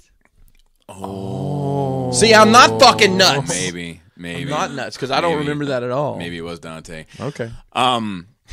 We didn't want to blame the black guy. Trying to ghost me over here. Who was the? I just heard what you said. It was. I've been reading Doomsday Clock, which is something I've been wanting to read. It's where they meld the Watchmen and DC universe. And the reason, story to another story. Only reason why I'm reading Doomsday Clock is because I wanted to read Earth 1 Green Lantern. Mm-hmm. There's 2 volumes of that. I bought both volumes. I put them in my backpack, took them to work. I worked at 2 different locations, and then had some time off, went to read it, and one of them's missing. Now, no one stole it. You just left it somewhere? But I've left it somewhere, and I have no idea where. Anybody else at your job would give any shits about that kind of stuff? I mean, maybe a few, but not like nobody. I trust everybody at my job not to steal something. Right, but what I'm saying is like this has to be Bobby's. Yeah, so a large amount of people would know that. However, like we've been hiring so many people recently. Like I'm meeting people all the time. They're like, "Hey, man," I'm like, "Hey, I'm Bobby." And I'm like, "How long have you been here?" And he's, 2-3 years." I'm like, "Really?" You got to free up some of that space. Yeah, I'm like, "You know who Ifant Mon is?" He's that big monster, and Jabba's pals with a long face that comes down like that. It doesn't matter. Let's see who else. So anyway, and of course I didn't lose Volume 2. I lost Volume 1, so I can't very well read Volume 2. So I was like, well, fuck, let me read something else. So I'm reading Doomsday Clock. And it's fucking... I've read a little bit of it before because Yule sent me some some digital file, like episodes or issues of it when it first started. Yeah. And it's like... It's interesting. There's like this group, these 2 people, they're like mimes, and it's kind of like the Watchmen universe's Joker and Harley. I've heard about that. I've never read it. They're fucking cool, man, and they're not the same character. Like it's definitely like a Watchmen inspired. Like because Joker and Harley don't really work in the Watchmen universe. Like that kind of wackiness isn't there.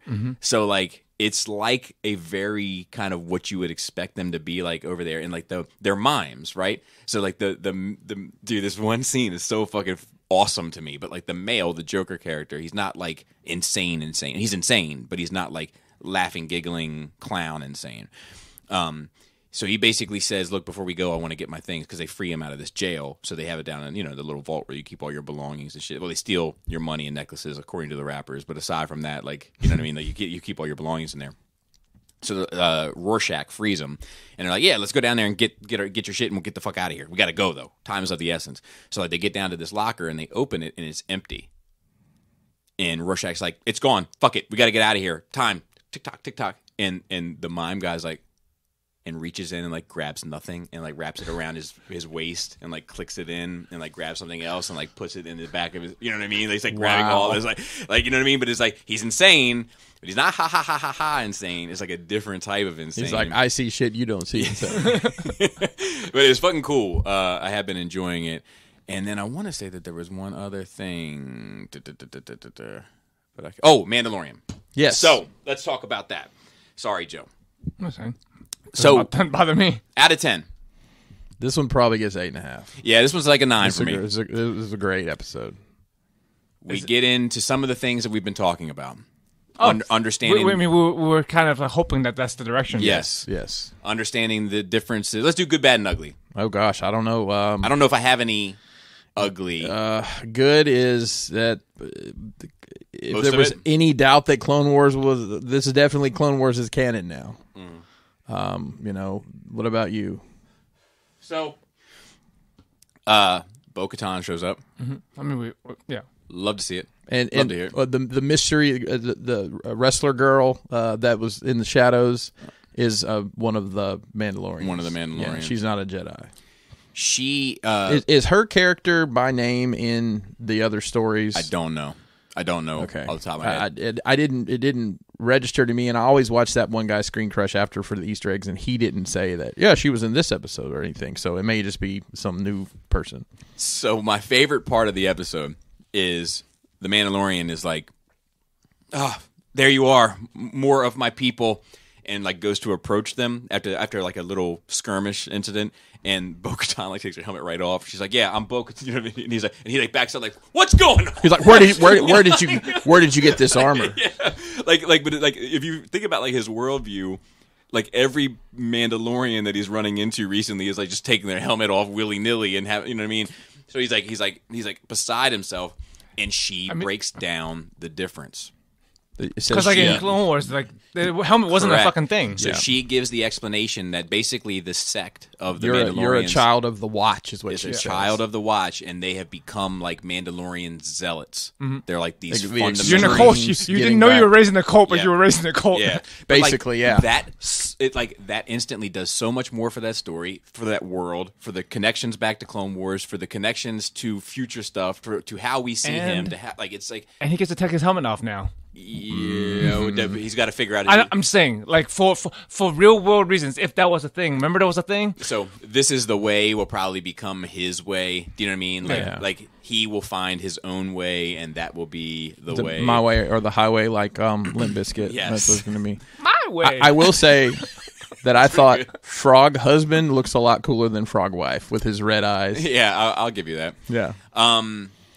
So that's the big part of it, and then I feel like I need to finish the other cartoon show now first. Rebels. Yeah, I didn't finish Rebels. Yeah, I mean Rebels is good. I will say I feel like to get I'll get more out of Mandalorian if I finish Rebels. Maybe. My parents are watching this, and they've not watched any of the Clone Wars stuff, and they weren't overtly confused by it. Right, which is good. Yeah, it's good that the writing. normies can still get into.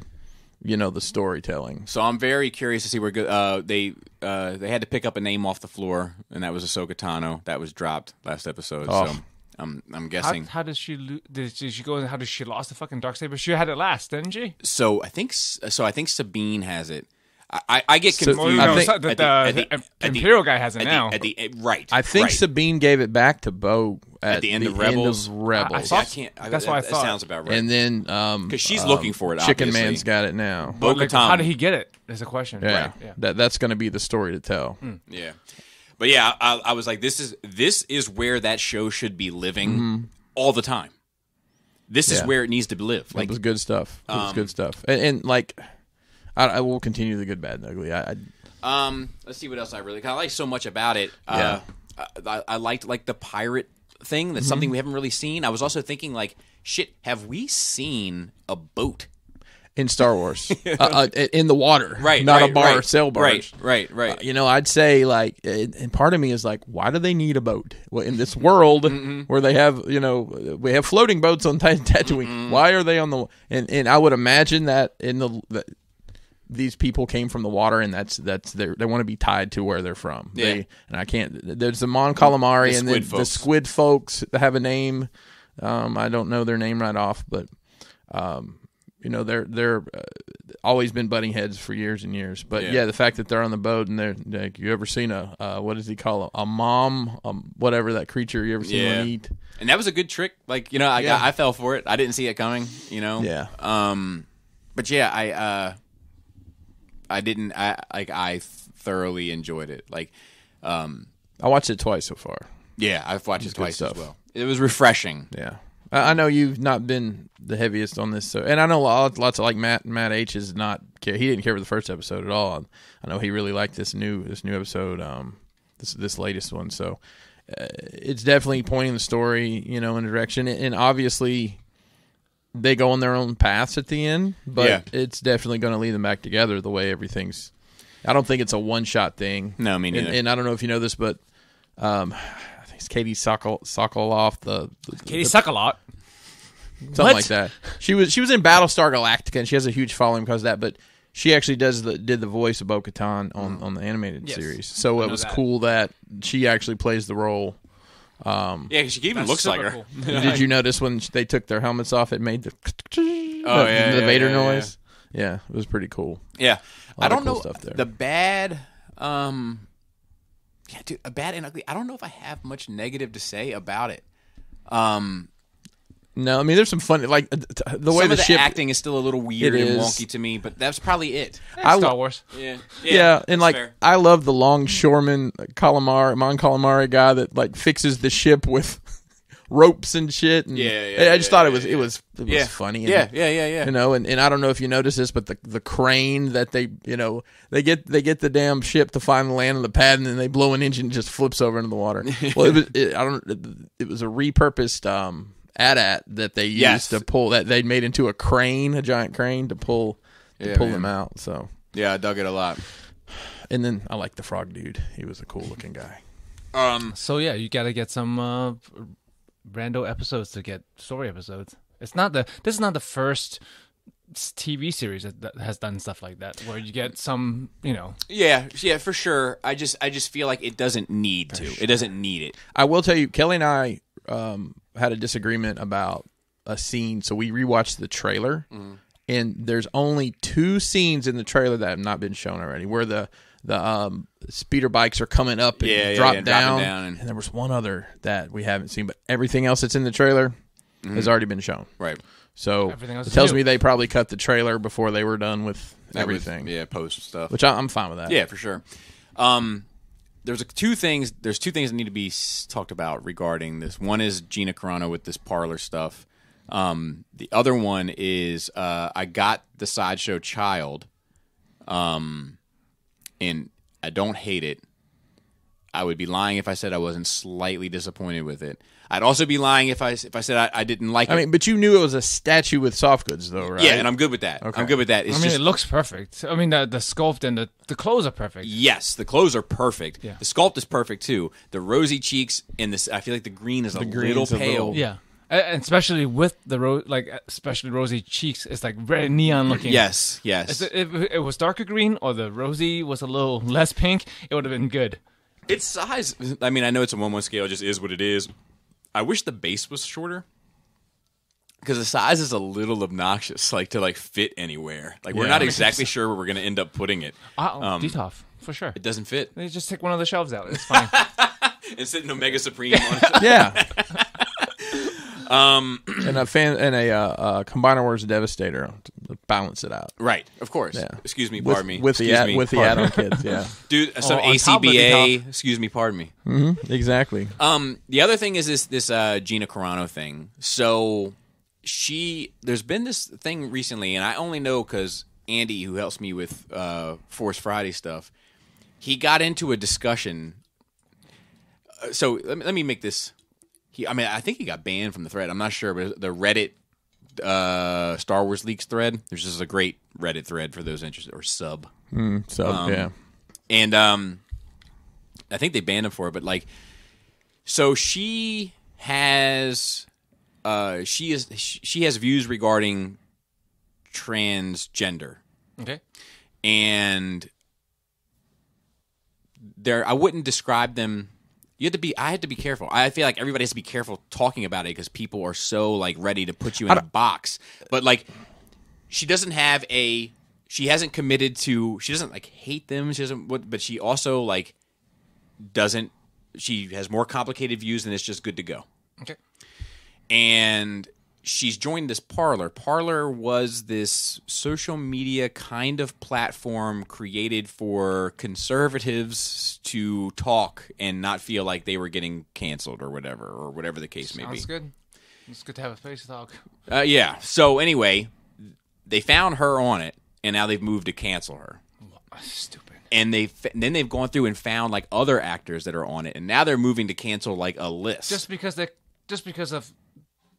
have differing views. You don't even know what the views are. They're just on this platform where conservatives talk. And that's all you know. And I think Gina has made some statements that like, you know, that like hold on one second. I might need to take this call. Bobby, how is your vehicle warranty? I'm just curious.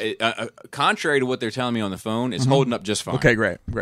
Yeah, I mean, like, you know, because there's complicated conversations to be had about it, right? Like, at what age should it be? You know, if you're going to go through with the transformation process, at what age do you flip the wrist into the forearm? You know what I mean? Like at what age do you start some of the steps? And it's like there's. So, like, on one side of the argument, it's like, well, this is when your kind of stuff is kind of most malleable. So if you really want to go through with it, it makes sense. But then there's the other side that's like, you know, at the same time, it's like, well, you're not, like, we don't even think you're willing. You can't smoke yet. You can't smoke. You can't buy porno. You can't, like, we've made decisions about what you can consume in sexual content, but we're going to allow you to change it. So, like, you can't operate the fucking... The meat cut. Oh yeah, this looks crazy. The deli meat cutter. Yeah, you know what I mean. Like you can't. Like somehow I knew what you were talking about. Yeah, me too. So like there's just. But I don't think you should operate that machine No, based on what I've just seen. Cut your fucking hand off. I would be. That sandwich would be trash and bloody. I would be transformed by the end of it.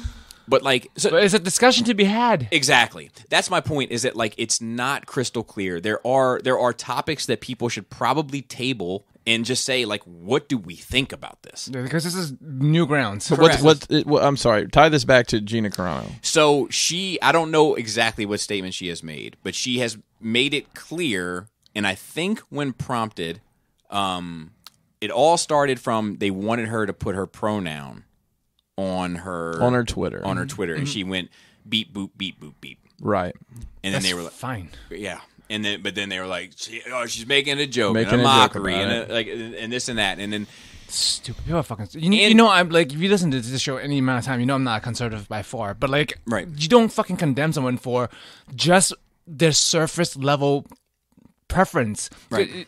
Is it a hate group? That's a different. If it's a fucking hate group and you're in a hate group, then yes. Agreed. But if it's just for your political views, I mean, it could be as simple. I'll be honest. I thought about joining that Parler just to. I don't have that mindset, but you know, just to see? Sometimes you like to watch the world burn, guys. You know. Well, like the thing is, like for instance, like. So I don't know what the fuck I am other than a fucking guy, right? Exactly. But like, and I mean that aside from the conversation that we're having, like just a being. But like, I know that most of my views tend to align with the libertarian view. Mm-hmm. The libertarian view is a conservative view. However, like when I see things like there's this book that just got published about transgender and whether or not we should be, some of these conversations are being tabled in that book. Yeah. And people have said that we should ban the book, burn the book, et cetera, et cetera. It's hate, which it's not. You know what I mean? It's not co-signing It's not saying it's okay. It's discussing things. I haven't read the book, so I don't have an opinion on it. But what I do have an opinion on is government censoring what I can take a look at. Or people censoring. Or people. Exactly. That's where I'm just headed to next. Censorship, period. Correct. And I was having a conversation in a group chat recently where I was like, look, when the speech is dangerous, that's when you have to protect it the most. It's not when the speech is fine. Yes. And like you can disagree and we can even hate the speech. Yeah. But you have to protect it because we have freedom of speech, and it's never not everywhere. People think it's everywhere. It's not everywhere. Not. And it's never the safe speech that they lock down on. It's always the dangerous speech. Yes, that's why the free speech should protect the one that people don't want to hear. Like, and it's the things like if it's so bad, you want to discuss it. Like the more you just fucking hide it, the less people know. But that's the whatchamacallit, the teachings safe sex is just abstinence doesn't work for that reason. You don't just fucking censor it. It doesn't work. Right. And if your idea is so strong and you're so convinced that you're right, it doesn't matter what anyone else says. If you think they're so wrong, it will naturally be shot down because you're so right. So you shouldn't be scared of it. That's what scares me about that Parler app is it's a echo chamber. It's a very large echo. And people on there, if everybody has the exact same opinion, then that's frightening to me. But people do that without. People put themselves in echo chambers without signing up for a fucking. Yeah, that's true too. You're right. You're curating your own feeds. A lot of people curate the feeds so that it's only what they want to hear. I mean, I watch Fox News from time to time just to hear the other. I don't care for any of these people, but I like to hear all the opinions, so I know when people speak what direction they're like. Fox News, I watched Tucker Carlson was talking about now the government's going to tell you what to do with your body, whether to wear a mask. I'm like, dude, that's not the point of this right now. And that's the mindset that, as you know, middle America right now on fire with coronavirus. Yeah. That of all places, the governor of Iowa had to issue a mask order. Yeah. In Iowa. And also like there's listening 8 people there. They all have to wear masks now. And they put masks on the sheep, Bobby. The sheep have to wear. And they also put dental dams on all the sheep. Dude, too. when Trump said, "This guy's got a mask so big, I don't know where he got such a big mask. Covers his whole face." And then he was in the hospital 2 days later. Yeah. But it's like it's that's why it's politics, right? Because it's complicated. Because everybody, I hope, everybody wants what's best for the whole. Yeah. The difference is what people think will lead to that. How do you spell whole in this case? I'm just curious. Yeah. Well, listen. H-O-L-E. Yeah. So, capital H. At the end of the day, when the rubber meets the road at 7 p.m. when all the retail stores close, this is democracy. Yes. This is what we signed up for. What we have gotten over the past, Bobby, long in the tooth, which reminds me I have a story about where that came from. We've had democracy light our entire lives. What we're living through now, this is democracy. Yeah. This is what it's supposed to be. Yeah. Yeah. But I don't, when I hear people getting persecuted for not thinking the same way. I fucking hate it. I like that's where I'm like right, wrong, or indifferent. Like I don't know. We're so quick to fucking hate people we don't know. Like I said, I mean, someone just unfriended me in real life, not even on Facebook. They when we text messaging, you threw this friendship away, about the voting thing. It's like even if I really disagree with a person's political views, like. It doesn't say anything about my relationship with that person, and it doesn't make me feel a certain way about that person, unless it's hateful, right? Yeah. Unless that person's hateful. The thing that kills me is if I want them to have that view. Like, you have all the views you want. I don't want to try and change your mind. Here's the thing, though. If you have that view, can you explain why you have that view? If that view is exactly. because that's because this guy that's what that guy said. Then you're just spouting back. You don't have an opinion. You don't have grounded things that have happened in your life that led you to feel that way. You feel that way because that guy over there told you to feel that way. Correct. And that, to me, it's a huge problem. I mean, and look, we're all susceptible to influence. We all are, and there's no one on this planet that hasn't been influenced, Absolutely. good, bad, or otherwise, by you somebody gotta else. use your brain to You've got to analyze be the able to information. process. You got to be able to defrag that shit, right? And not just regurgitate. And not just regurgitate. Yeah. And I'll say that, like, Damn, is this the 6th column today? I'll say that, like, when I look at it and I'm like, man, like what it usually ends up coming down to me is that, like, there's one political group. If we're talking about the big two, right, the Crips and the Bloods. There's one of those that puts a lot of faith in the government, and the other one doesn't. And then there's one that puts a lot of faith in the corporations, and the other one doesn't. And the truth of the matter to me, from the outside looking in, is that power corrupts, and absolute power tends to corrupt absolutely. So whichever of the two has more power, those are the motherfuckers you got to watch at the time. But the problem is that they're fucking one and the same.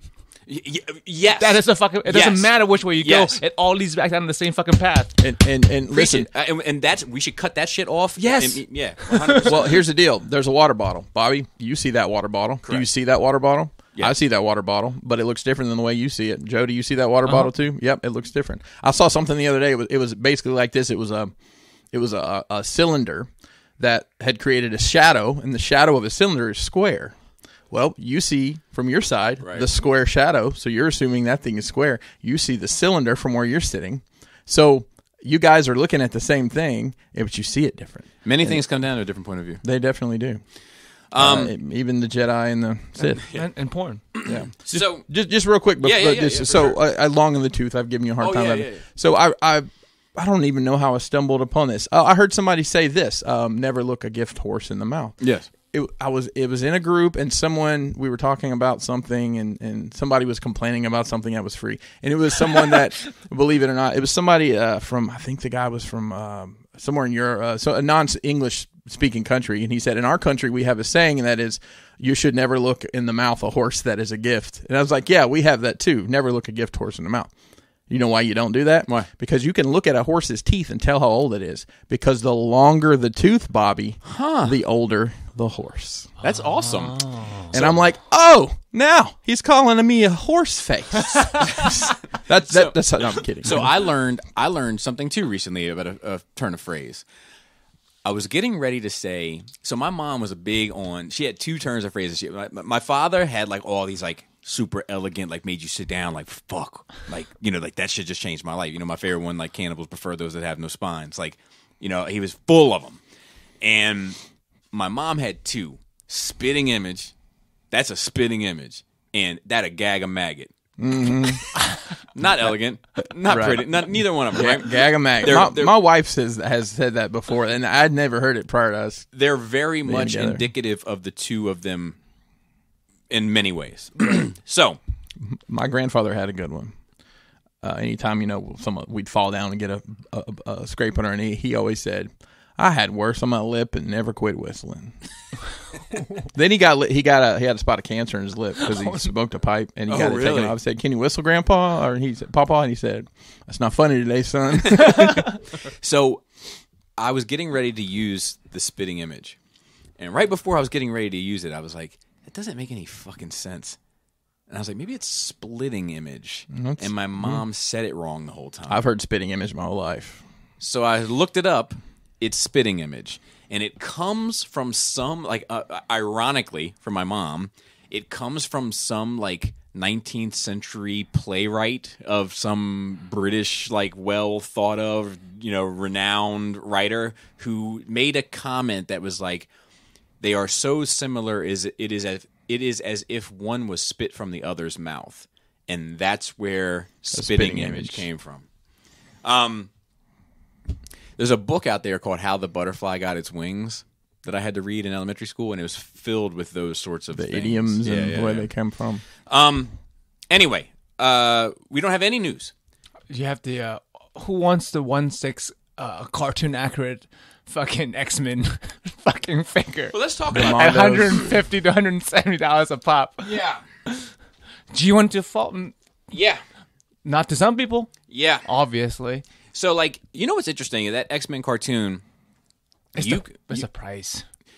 you can have, at this point, Marvel Legends pretty much styled in that cartoon look. You can have those Kotobukiya statues, or you can have these Mondo. Yeah, well, and the Mafex stuff is pretty damn on the nose True, too. true. And at varying price points. I don't know if this isn't a judgment on it, because if this is somebody's shit, like, you know what I mean, this is their Star Wars G1 DC Comics wrapped into one for them.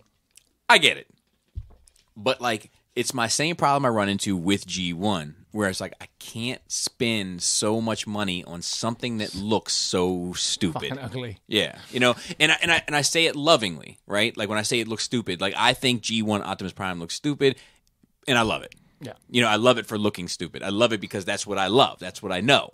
But even I have to draw a line where I'm like, look, I'm not spending $400 on Takara Tomi's super accurate, and I'm certainly not getting the PCS statue of it. You know what I mean? Yeah, yeah. If I'm going to get a statue of Optimus Prime, I want it to look a little bit more updated, a little bit more detailed, a little bit, but definitely in the spirit of... I think the price has a lot to do with it, right? I think so, too. Like, if yeah. You would get a G1 accurate Optimus Prime statue if the price is indicative of what it looks like. Right. These turtles, the $100 NECA quarter scale turtles, I wouldn't have got those if they were of the cartoons. Right. The fact that they're of the movie works. Mm-hmm. Definitely, yeah. You know, definitely. And it's the same thing. Not to cut you off, and I'm gonna let you finish, because Mondo had the greatest He-Man characters of all time. But they're doing the He-Man stuff. Is that Mondo too? That's doing the He-Man ones, the ones, and they're doing the turtle ones. The turtle ones less so, but the He-Man ones are, in my opinion, a better example. It's like, you've taken the core. They're definitely indicative of the characters you know, but you've spruced them up a little bit because you're working on a bigger scale. You can get a little bit more detail. You can get there's wiggle room there, and they still look very much like they should. That's where I feel like they should be aiming for with X-Men, but G1 to a fault. But the thing is, like, again, back to purpose of an action figure. Why do you need a 1/6 scale, something so big of that? Right. Right, because like for 1/6 scale, usually it's a display piece because you can do so much more detail. Right. At fucking 12 inches, you can do so much more details. You don't need that for the cartoon. I think the word statue scares a lot of people. And if you want to, I think so too. If you want to play with something that's big, so to speak, are you gonna spend? You gonna play with 150? DM me for one. It's a great bath time buddy. It's a money though, right? You're gonna play with a $150 toy, Right. You know, you're going to play with a fucking $20, $30 toy. Right. So I don't understand the purpose of this. And you know what? 9 times out of 10, the $20 to $30 toy is more fun to play with. Yeah. You know, like I could sit here and fuck with a legend or that fucking thing or whatever, like, all day. A little bit with this stuff too, you know, as long as it's not accessory based, because that's when you get into like the display portion of it. But you know, when you start getting into the 1/6 scale, it's like, you're not supposed to play with that shit. Unwieldy to play, like. You know what I mean? Like, you have to like hold it like you need a bassinet to put it in. Yeah, like it's and also like shit falling off unless it's like one single molded piece. Right. All those accessories are gonna. Oh, it's a bunch of little fiddly shit. Yeah, every single one. And lastly, is like, okay, for Transformers, it makes sense. The cartoon or comic is the source material, so you make the toy to the source material to be G1. But the reason why X-Men cartoon looks the way it does is dumbed down from the comic because they can't draw that much detail in the cartoon. Right, exactly. So that is not even the source material anymore. Right. No, that's a good point. If I was to do something for the X-Men cartoon, which I loved, like, you know, emphatically. It's fucking one of the greatest things. Yeah, for sure. I would probably go with the Kotobukiya statues. Yeah, they look great. They look just like they walked off the screen. They're stuck in. I do want you to elaborate a bit on the statue comment, but I wanted to say this too. You changed my view of toys in that regard and figures in that regard, because to me, prior to seeing your Hot Toys display at the time, statues were for display and toys were for play. Right. That's how I saw the world. And then seeing your setup, I was like, oh no, it's more complicated. It's more complicated than that. But I do think that at a certain point, especially when you get into the 1/6 pocket and maybe a little bit lower, like some of that play art stuff, that's when you get into like, no, this is not meant to be mucked about with really at all. Right. And some of it doesn't even survive it anymore. You know what I mean? Yeah. It's not made for that. Yeah. Continue with your point about statues scare people. I like that. So, I mean, a lot of the time statues are, it depends on the scale. Obviously, like, I mean, where's your black and white Batman collection They're now? upstairs now. Okay. Well, your black and white Batman collection. I mean, I think that, what are those, like $60-$70 a piece, give or take? 60 to 80, yeah. And I think people like that scale stuff, but like getting into like a 6 scale statue is most of the time gonna be more expensive than a figure in some cases if it's a quality piece. And I think some people may be afraid that they're gonna break something. I mean, because it's and maybe it comes down to like, well, it's that pose. That's a great pose, but if I want to change it, I can't. That's all there is to it. And I think statues, I don't know. It seems to almost be more of a commitment. And of course, you know me with commitment. It just, I don't know. That popped in my head that it just seems like a step sometimes people might not necessarily want to take from the figure collector to the statue collector. I get it. I mean, I think that it was easier for me only because I went from being exclusively toys like in the 90s to kind of being exclusively statues almost in the early 2000s. When toys sucked. Yeah, and to then being exclusively toys again. Yeah. And now I'm kind of in this blend. And Bobby, I'll give you a lot of credit. You've done a great job incorporating both into your just like the Joker Harley. You've got the Arkham Joker Hot Toys piece with the Harley statue. I don't know what that's from exactly. It's Louis Royo Arkham inspired. Okay, I mean, but it blends perfectly. Yeah, it works. It looks absolutely flawless. And you've done the same thing with Dooku and Asajj. I mean, that's just so clever to do that. And I don't think a lot of people have the thought and the creativity to pull something like that off. But I mean, just look at the Detolfs. Detolfs in general, or?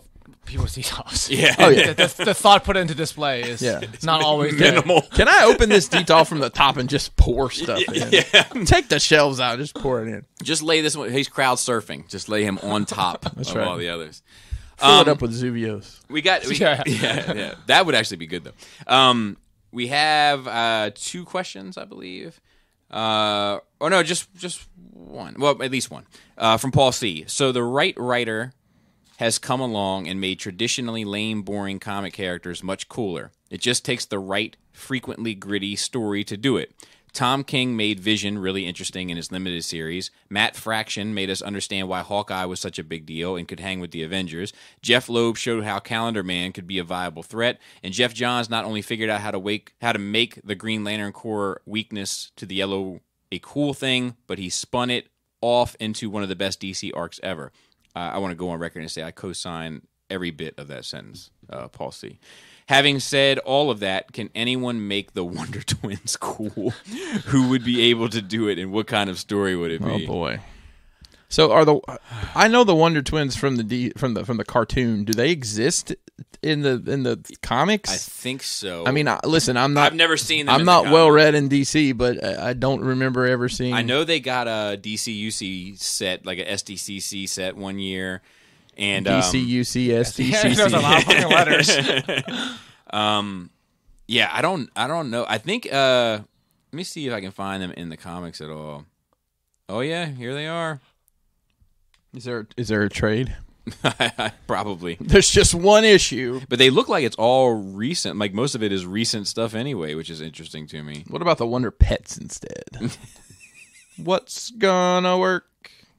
So sometimes to me it's like I mean, I always go back to this one, but it's sometimes turning something on its head.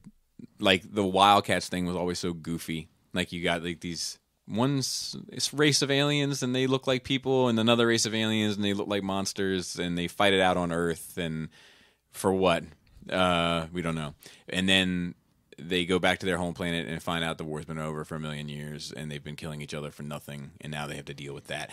It's like little things, like just taking the concept of what you know and inverting it, and sometimes that's turned into a trope, right? Like, how do you kill Superman? You take away Wolverine's medal. You do the undoable, But did you know that the Wonder Twins were based on Donnie and Marie Osmond? I did not, but I see it. You get the vibes. I see it.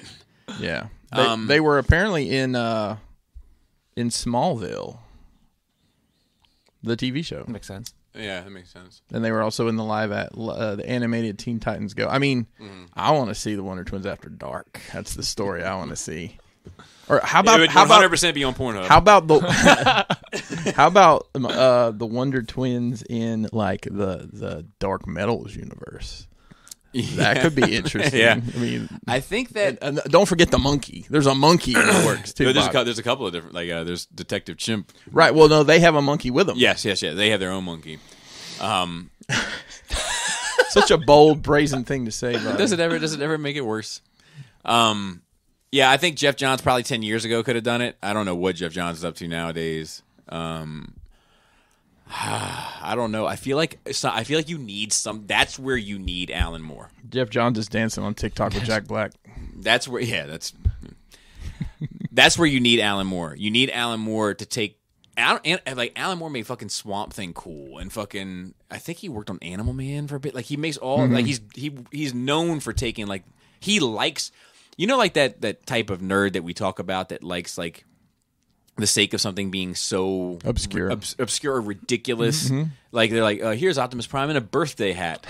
You know what I mean? It's like, "Oh my god, I can't imagine life without Optimus Prime in a birthday hat." Like, I think Alan Moore gets his rocks off on shit like that, but he likes taking it and then making you feel that you have to get him in a birthday hat now because that birthday hat's important to the entire universe. Right? Maybe he sees it as a challenge. It's like challenge accepted. I'll make this cool. Yeah, it may be. That's who I would double down on. Can you think of any other characters in comics that are ridiculous, like the Wonder Twins, that someone could turn a dark edge to? See, I feel like a lot of them, especially like in the past 10 years, most people have kind of gotten, like Squirrel Girl is one they've kind of gotten a hold of and made her cool for being goofy. Yep. Yeah. You know, like Gwen Poole is essentially the same kind of thing. But that wasn't it. But nobody's taking a dark edge.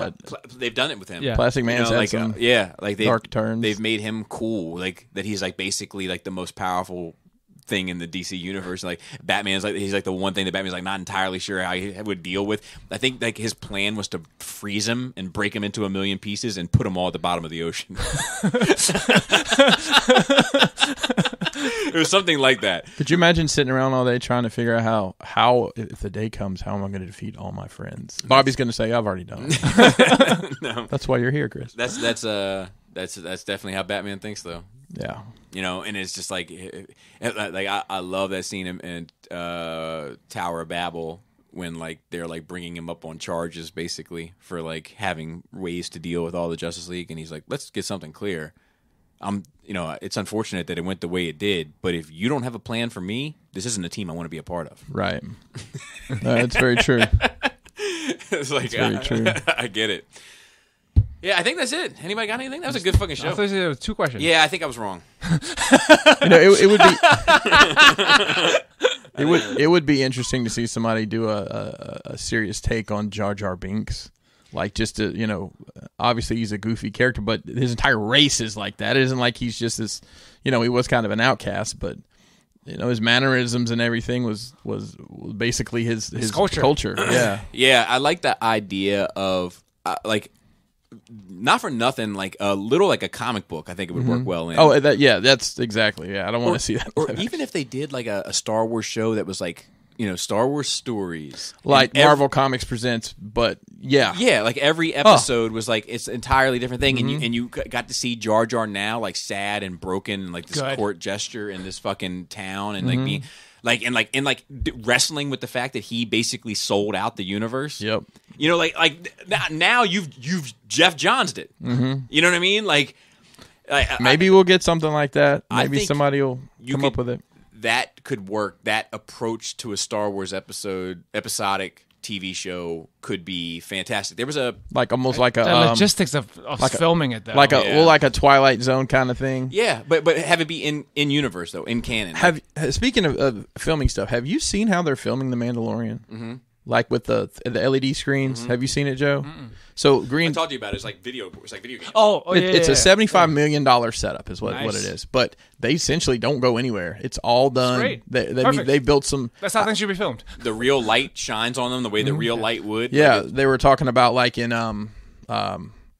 Infinity War, you know, Cap's shield. you can see like the green reflects from the green screen. So they had to go in and edit that. But now it's like they said with a guy that's got on a mirror suit, it'd be a nightmare to fix all that. So now they don't have to fix anything. You get the natural light, and I had no idea that's what they were doing. It's crazy. Great. Crazy what the technology has brought us to. Anything you can't do on location, you should do it that way. So what we need to do is get like 28 of those curved screen TVs, right? Wire them all together. So this like these stories down here by Joe's elbow, they're called Star Wars Tales, and they were basically like little single issue comics telling like select stories, and they're like kind of like Legends now. It's like, look, it's in universe if you can make it work in universe, but if anything comes out that negates it, it's just for fun. Well, I mean, there was novels years ago, as Tales from Jabba's Palace. Yeah. I love that stuff. You know, the guy down the Rancor pit. They tell his sad ass. I read a lot of Star Wars over the years, but I remember how like, oh my god, this poor bastard. Though one of my favorite ones that I remember from the Star Wars Tales trade was in Bespin when 3PO goes into that room and the stormtroopers blow him to smithereens, and have a very weird voice in there too, by the way. But when they blow him to smithereens, like it's always like that box of his parts ends up like Chewie takes them or whatever. What happened to you? You having some problems with your droid? Yeah, and it's always like, well, how did this end up so perfectly? And like one of these issues was like these parts got taken to Vader. Like, look, they're here. And Vader like was looking through it and like just held the 3PO head. Oh, dude! And was like looking at it, and then Vader put it on the conveyor belt when he knew Chewie was going to be in there. So like it was like. Did Vader know that was his droid though? Yeah, It's got to. He built it. He put it in there so Chewie would fix it. You know, like it's like a little shit like that, like an episode like that, like fucking, you know, like or Jar Jar dealing with his PTSD and shit. Right.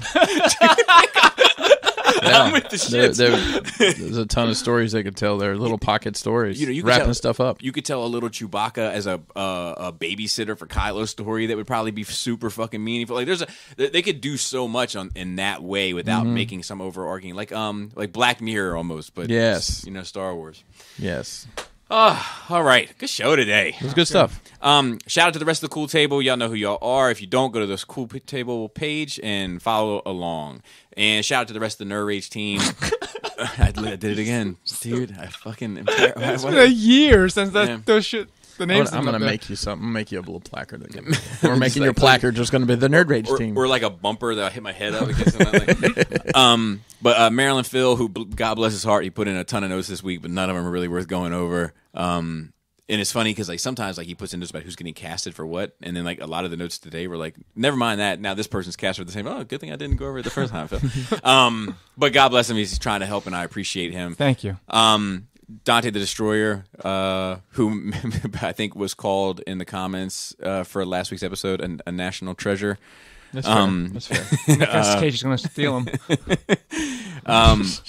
And Raul on Instagram, as well as Esteban doing the Instagram for Force Sensitive. First. I got ahead of it. And Andy and Anime helped me with all the Star Wars stuff. And is that it? I feel like, is that it? I'm not feeling it. And Manny behind the scenes, theoretically. Haven't talked to him in a while, but I'm sure if I needed something, he'd help. So there's that. And with that, Flappy Labius. Tasty taint. Tight dick player.